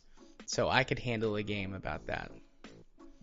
And my last game is a big yes for me, Jurassic World Evolution. Oh, you actually got that. I mean, there's nothing... Yeah. Shame. I mean, there's nothing like... The fail state is the more interesting part of that, really. Yeah. No. I mean, You're not supposed to let the raptors out. But it's fun to watch everybody run around. Oops. Yeah. This is another one that as long as it's not full of garbage bullshit and reviews well, I might pick up brand new this year. Hard to say. It's not as on point for me as BattleTech, but it's being developed by Frontier Developments, the same people who make Elite Dangerous, and they have done really good things with that game, and looks like they're the ones who's publishing it as well. So as long as their contract doesn't stipulate microtransaction bullshit, which isn't in any of their other games, I am more likely to pick this up new as opposed to waiting or never buying it at all. But I'm definitely looking forward to this game, and hopefully it pans out well. Because like I've said before, Jurassic Park Operation Genesis, which was the original Xbox, PlayStation 2, and a very old PC release of the same idea, was a blast to play. And I've played it a ton. So, hopefully it's good.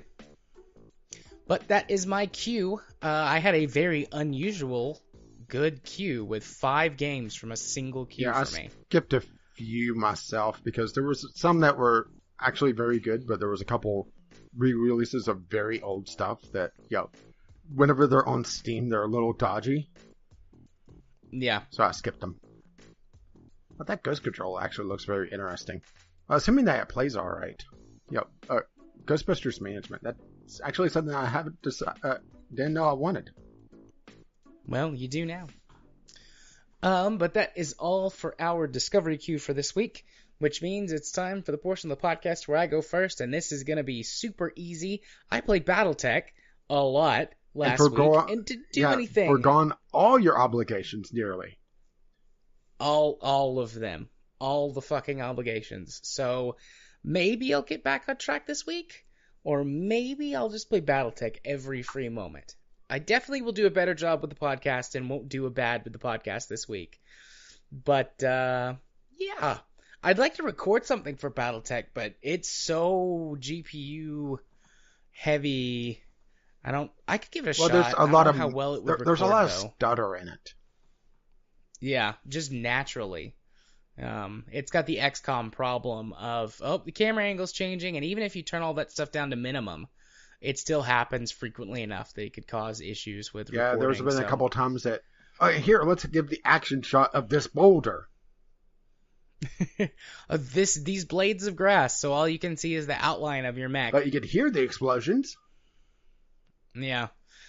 But if you want to go to my YouTube channel and see if there are new things there this week, you can do so by searching for Gaming Psychologist on the YouTubes.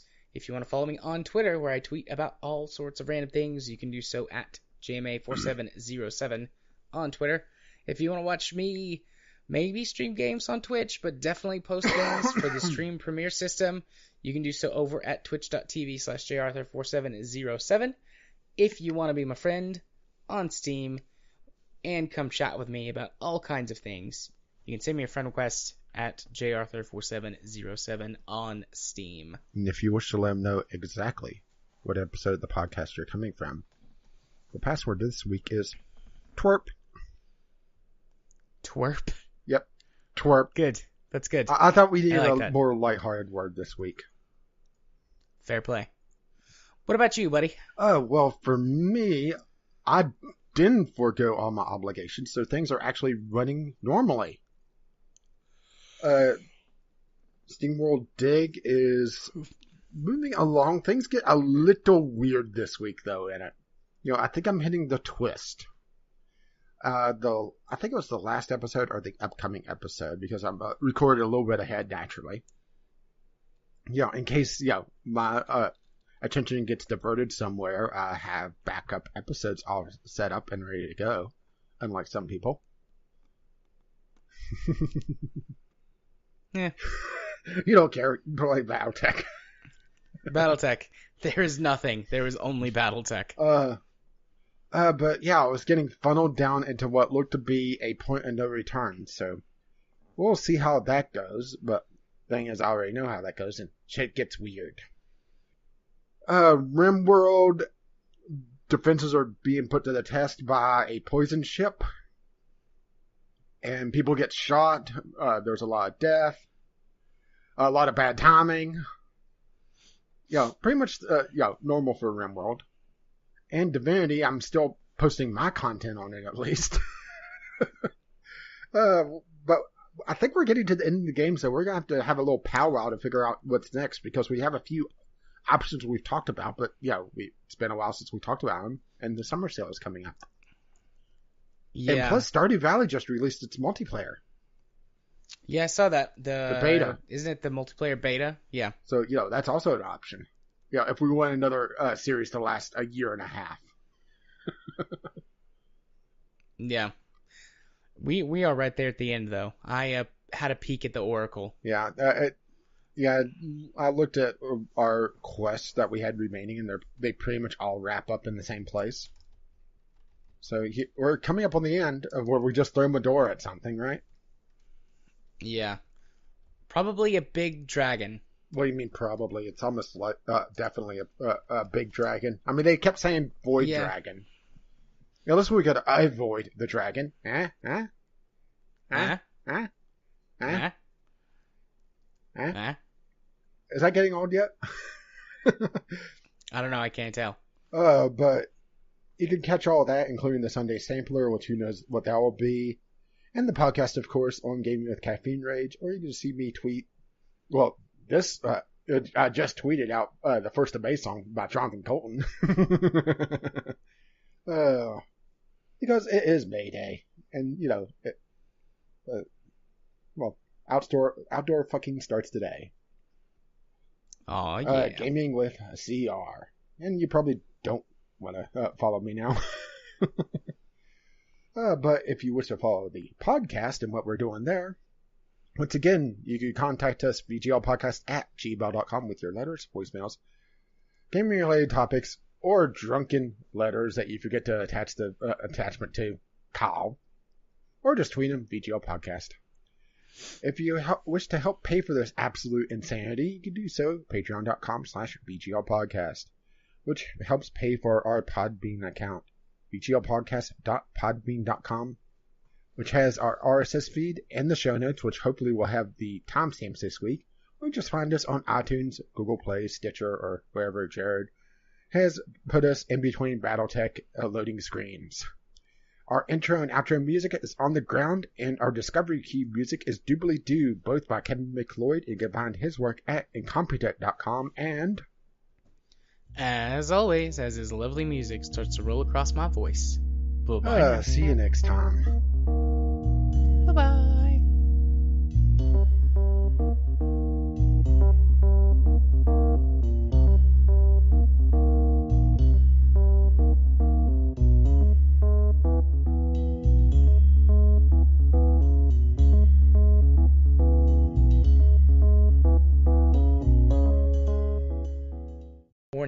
Or now. But anyways, yeah, so I went to go see Avengers Infinity War on Sunday, and sweet baby Jesus, have I never...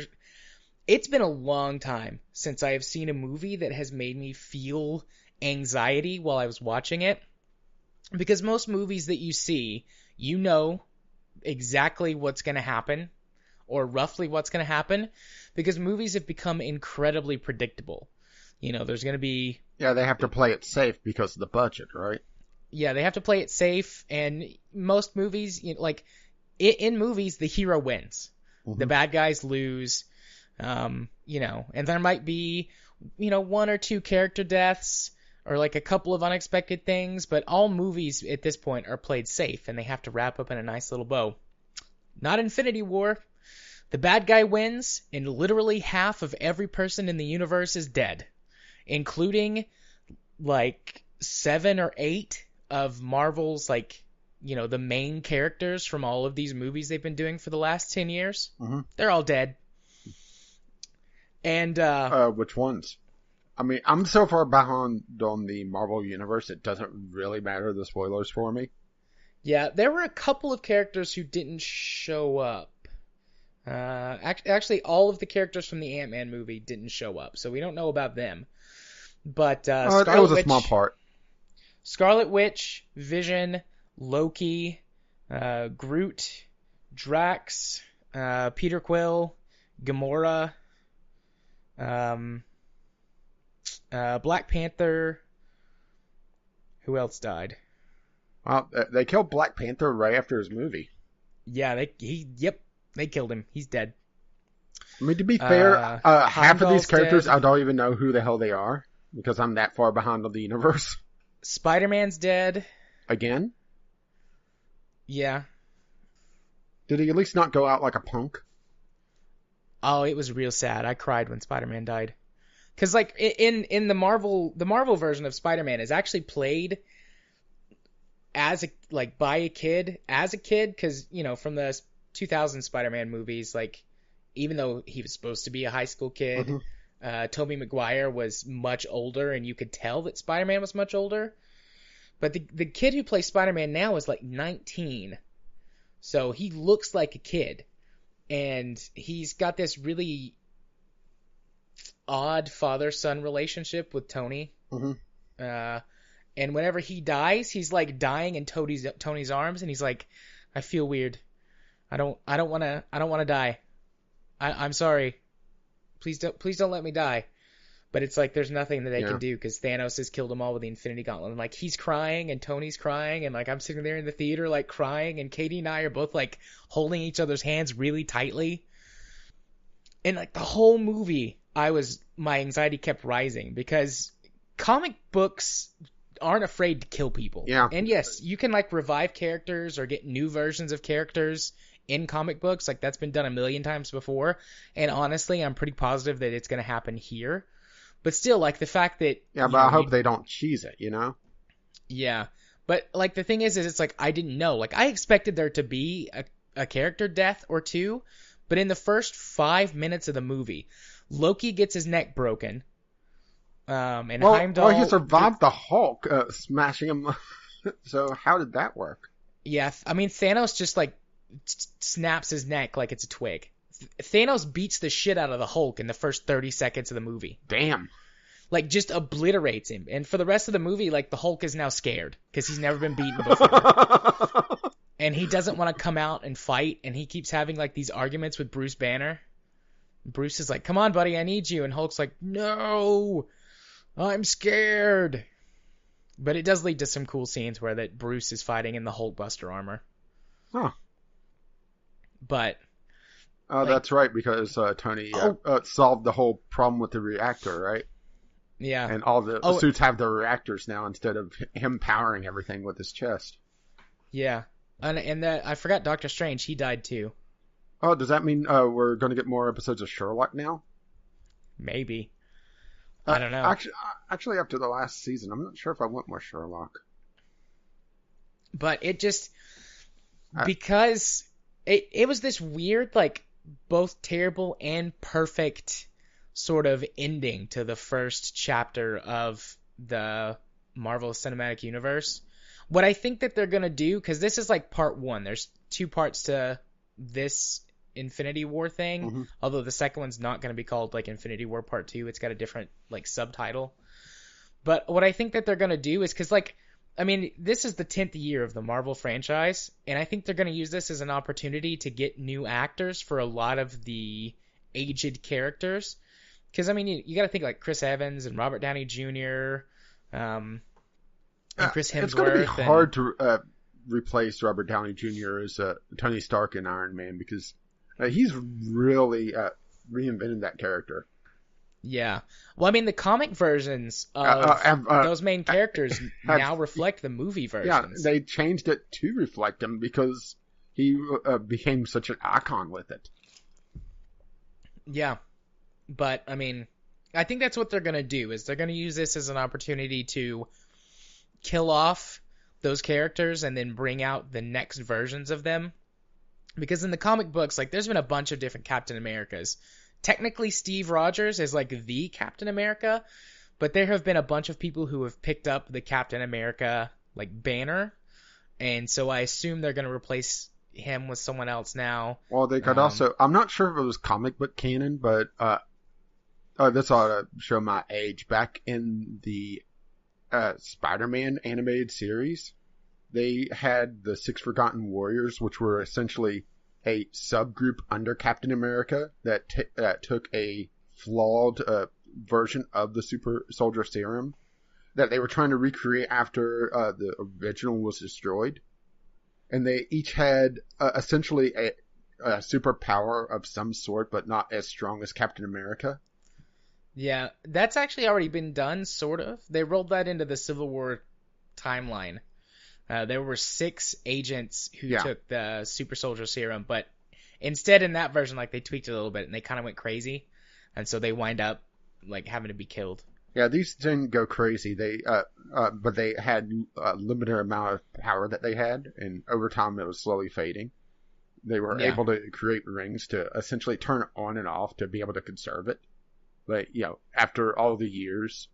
The Spider-Man animated series was in modern times, which was the 90s then. So, World War II to the 90s, they were all very old. Yeah. So even then, they were very limited on what they could do. But it was an interesting twist on it, giving Captain America his own team of sort of super soldiers. Yeah. But, yeah, it was a really good movie. Like I said, the fact that they didn't pull any punches, they took chances, they really surprised me. Because, like, I went into this movie thinking, okay, they're probably going to kill, like, Captain America or Tony Stark or, like, something like that. There'll be a massive tragedy, there'll be a big, like, punching fight, and then they'll defeat Thanos and use the Infinity Stones to bring back Cap and Tony. And maybe they'll, like, use that to replace them with new actors or something. Because both of their contracts run out after Infinity War Part 2 or whatever. Mm-hmm. But no, there was very little punching. I mean, there was punching and kicking. But, like, in all of these superhero movies, they tend to devolve into punching and kicking fights. But no, there are huge battles, like, where that Doctor Strange is using his magic powers, and you're seeing Spider-Man do stuff that isn't punching and kicking, and, like, all the superheroes working together, like, using their power sets. Thanos uses the Infinity Gauntlet to do some cool stuff. Like, he literally throws a moon at Iron Man. Ow. Like, they almost beat him. Like, they almost beat Thanos, but then, like, there's something that happens, and Thanos, like, is able to come back, and he's all pissed off because they nearly beat him, and he's like, oh, this can't happen. I've got all these Infinity Stones. Like, what the hell? And he just, like, reaches up into the sky, and the clouds part, and there's a moon up there, and he, like, grabs it with magic energy from the Infinity Stones and, like, pulls it towards the planet. In my head, I'm going, he's not going to throw that moon at them, is he? Oh, shit, he's throwing that moon at them. I don't know how Tony Stark survives, but, like, he comes back, and he's like, you better watch it. If you throw another moon at me, I might lose it. But it's a great movie. Although I can't imagine anybody going to see this without having seen at least the bulk of the Marvel movies. There's a few that you could skip. What, about a dozen now? Oh, it's more than that. Well, I'm talking about just the core ones. Not additional ones. They're all... The only character that doesn't show up is Ant-Man. That's the only movie that you could skip And well, I guess you could skip like some of the secondary movies, like you could skip everything pre the first Avengers movie, because the first Avengers movie introduces all of your main core cast really well, so you could skip their individual movies. Mm-hmm. Although honestly, those are some of the best ones in the series, aside from Yeah, which I Thor watched Ragnarok the and first Avengers without seeing a couple of the major movies, and well, I didn't see the first Thor movie until after the first Avengers movie, so the main storyline was a little bit confusing at first. yeah. Because it tied directly into the Thor movie, I believe, or was it the Captain America one, which I also saw afterwards. It was both. The Tesseract came from the Captain America movie, and then Loki came from the first Thor movie. All right, I couldn't remember which was which. But yeah, Well, I couldn't remember if the Tesseract was in Thor or not, I should say, because obviously Loki is in Thor. Yeah, you could skip everything pre the first Avengers movie, just because the first Avengers movie does a decent enough job of introducing you to those characters. You could skip Ant-Man because, like I said, Ant-Man and the Wasp and Hank Pym don't show up at all in Infinity War. Well, maybe I don't know what they're doing. Maybe they play a bigger part in the second half. Maybe. Honestly, you could skip Black Panther. There's very little of his character in this movie. Yeah, so but also it takes the punch out of his death. Yeah. I mean that takes guts to kill him off immediately after introducing him in his own major movie. Yeah, he was introduced in Civil War, but he only had a little bit of screen time in that. And then yeah, his own major movie. It's still in theaters. Black Panther's still in theaters. But yeah, he dies. He's got, I don't know, 5 minutes of major screen time and then maybe 20 minutes with other characters and in battle scenes. And then he just dies. He's just one of the ones that fucking dies at the end of the movie. And the ending, God, the ending. Like, Thanos wins, he kills half of everybody, then he, like, warps out. He's like, peace, I'm gone. He disappears, and, like, you get 5 to 10 minutes of everyone, like, realizing, like, they holy lost. Shit, we just lost. And you get, like, all of these very slow character deaths of everyone as they... Because, like, whenever they get zapped out of existence by the Infinity Gauntlet, they like slowly like turn to ash and then blow away in the wind. Well, that explains the meme I've been seeing going around on Twitter. And you get like all of these scenes of everyone like reacting to whoever it is, like Cap and Bucky. Like you see Cap's reaction to Bucky dying, and you see, I forget whose reaction it is. You get to see to Wanda. Scarlet Witch dying and disappearing. Vision, he got his fucking skull crushed by Thanos, so he was already dead. They could get away with that without it being an R because Vision is a robot. Ah. But yeah, Thanos crushes his skull to get the Infinity Stone out of it because he is a sentient being, but he's a robot that's been given sentience by one of the Infinity Stones. So in other words, do not build your creation out of an Infinity Stone if you don't want it crushed by an intergalactic being. Got it. Yeah, that's probably a pretty good idea. It's like putting the Dragon Ball on top of your son's head. Yeah, it makes him a target or something. Yeah. But so you get like 5 to 10 minutes of everyone being like, "Oh shit, we failed," and everyone dying, and then it like cuts to Thanos, and he's sitting on some planet somewhere, just like watching the sunrise, and he's like smiling to himself, like, I did it, my task is done.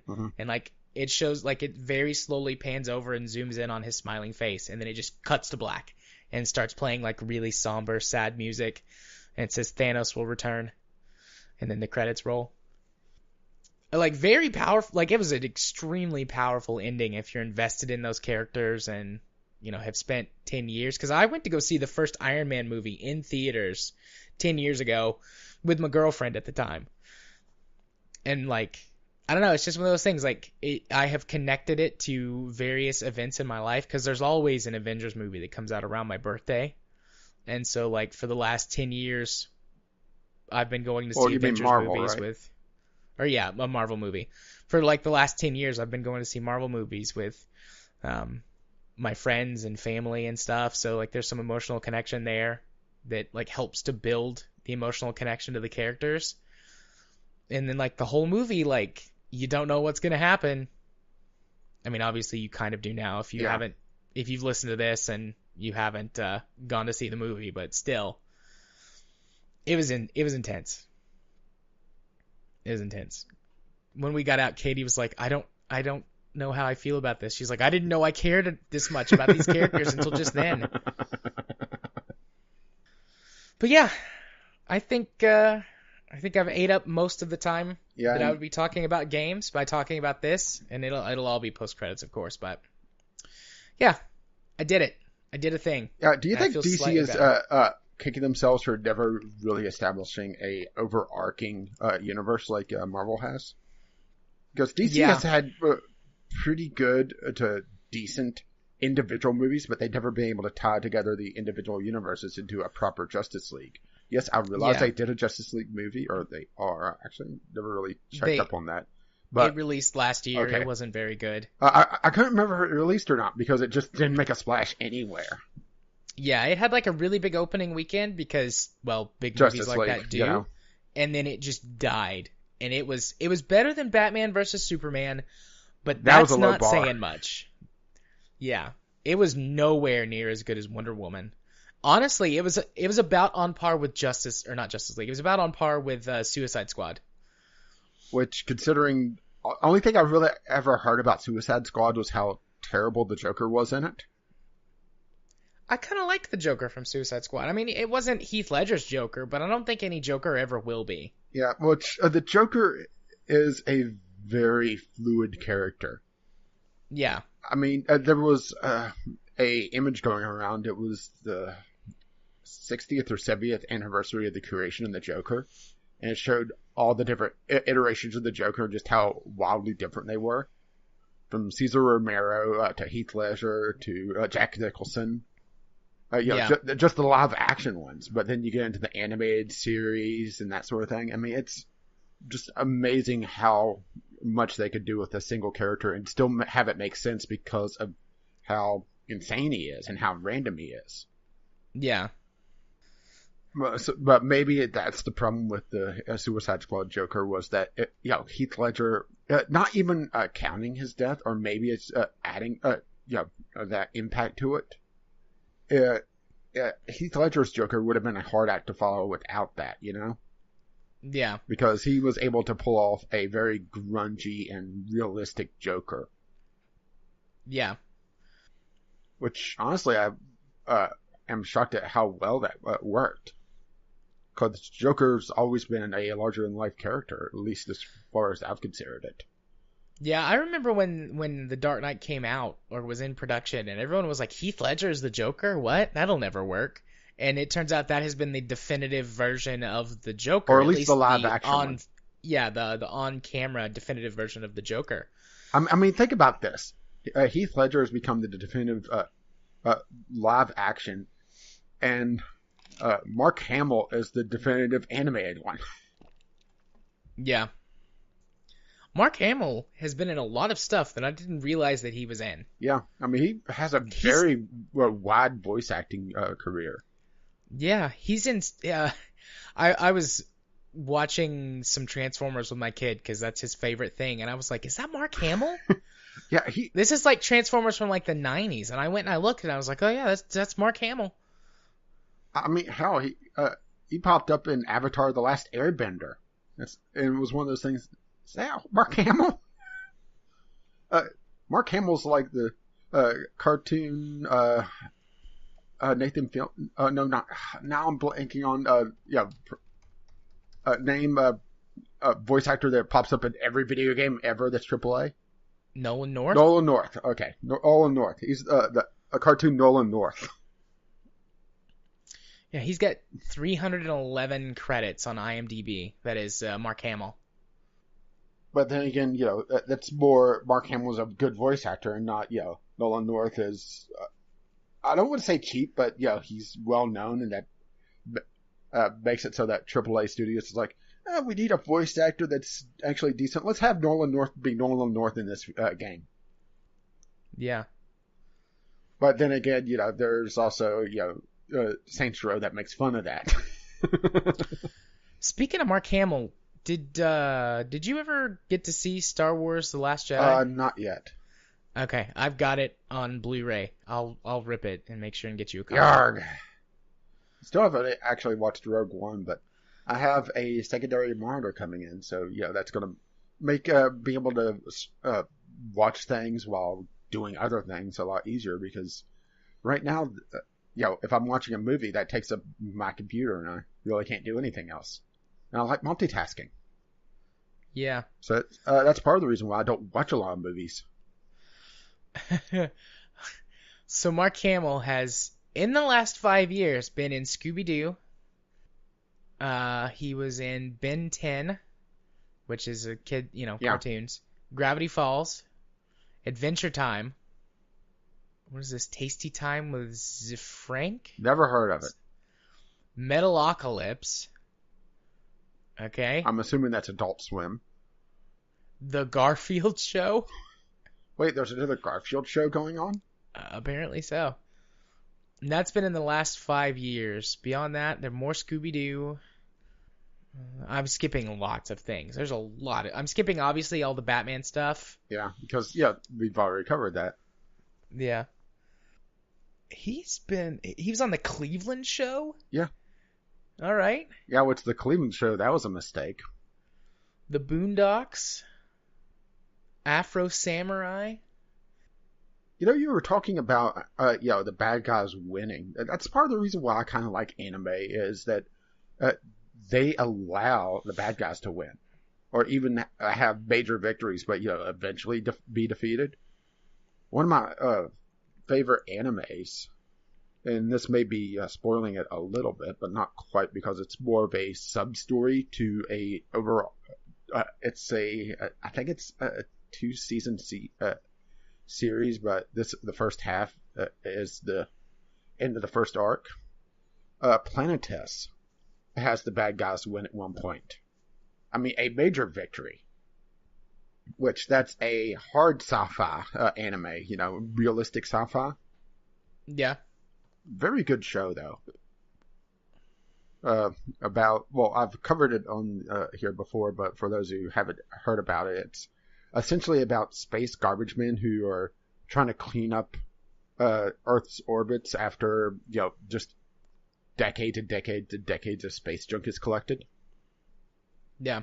And one of the major characters is personally affected by space junk killing a significant person in their life, for example. And that's why they're there. It's actually a very touching show about space debris. Yeah. All right. I think that's enough stuff that's going to go in post-credits. So just to save me from having to do some creative editing or extra recording, goodbye, everyone. Thanks for listening if you stuck it out this far. Yeah, and we're sorry. Not sorry. All right, buddy. What games have you played this week? We're just gonna hard cut. Okay, making some noises and slapping. Is that coming through? Yes. Stop masturbating. Couldn't resist. And here I thought you'd go a little bit slower for me. Oh, by the way, that comment about, I don't know why this suddenly made me think of it. That comment about okay, back to spoilers. I'll create editing. That comment about you being in like the Infinity Stone or whatever. Well, one of the ways that Thanos has to get an Infinity Stone is he has to kill something that he loves. He has to trade the soul of someone he loves for the Soul Stone, which is one of the Infinity Gems. And so he kills his daughter. Are you sure it's not pronounced the Soul Stone? Soul. They have Rubber Band Man is in this movie. Which, granted, I know that's not like soul, but like you saying that, just like the way the Rubber Band Man opens. Oh, so much for having the hard edit that makes it a lot easier for you, huh?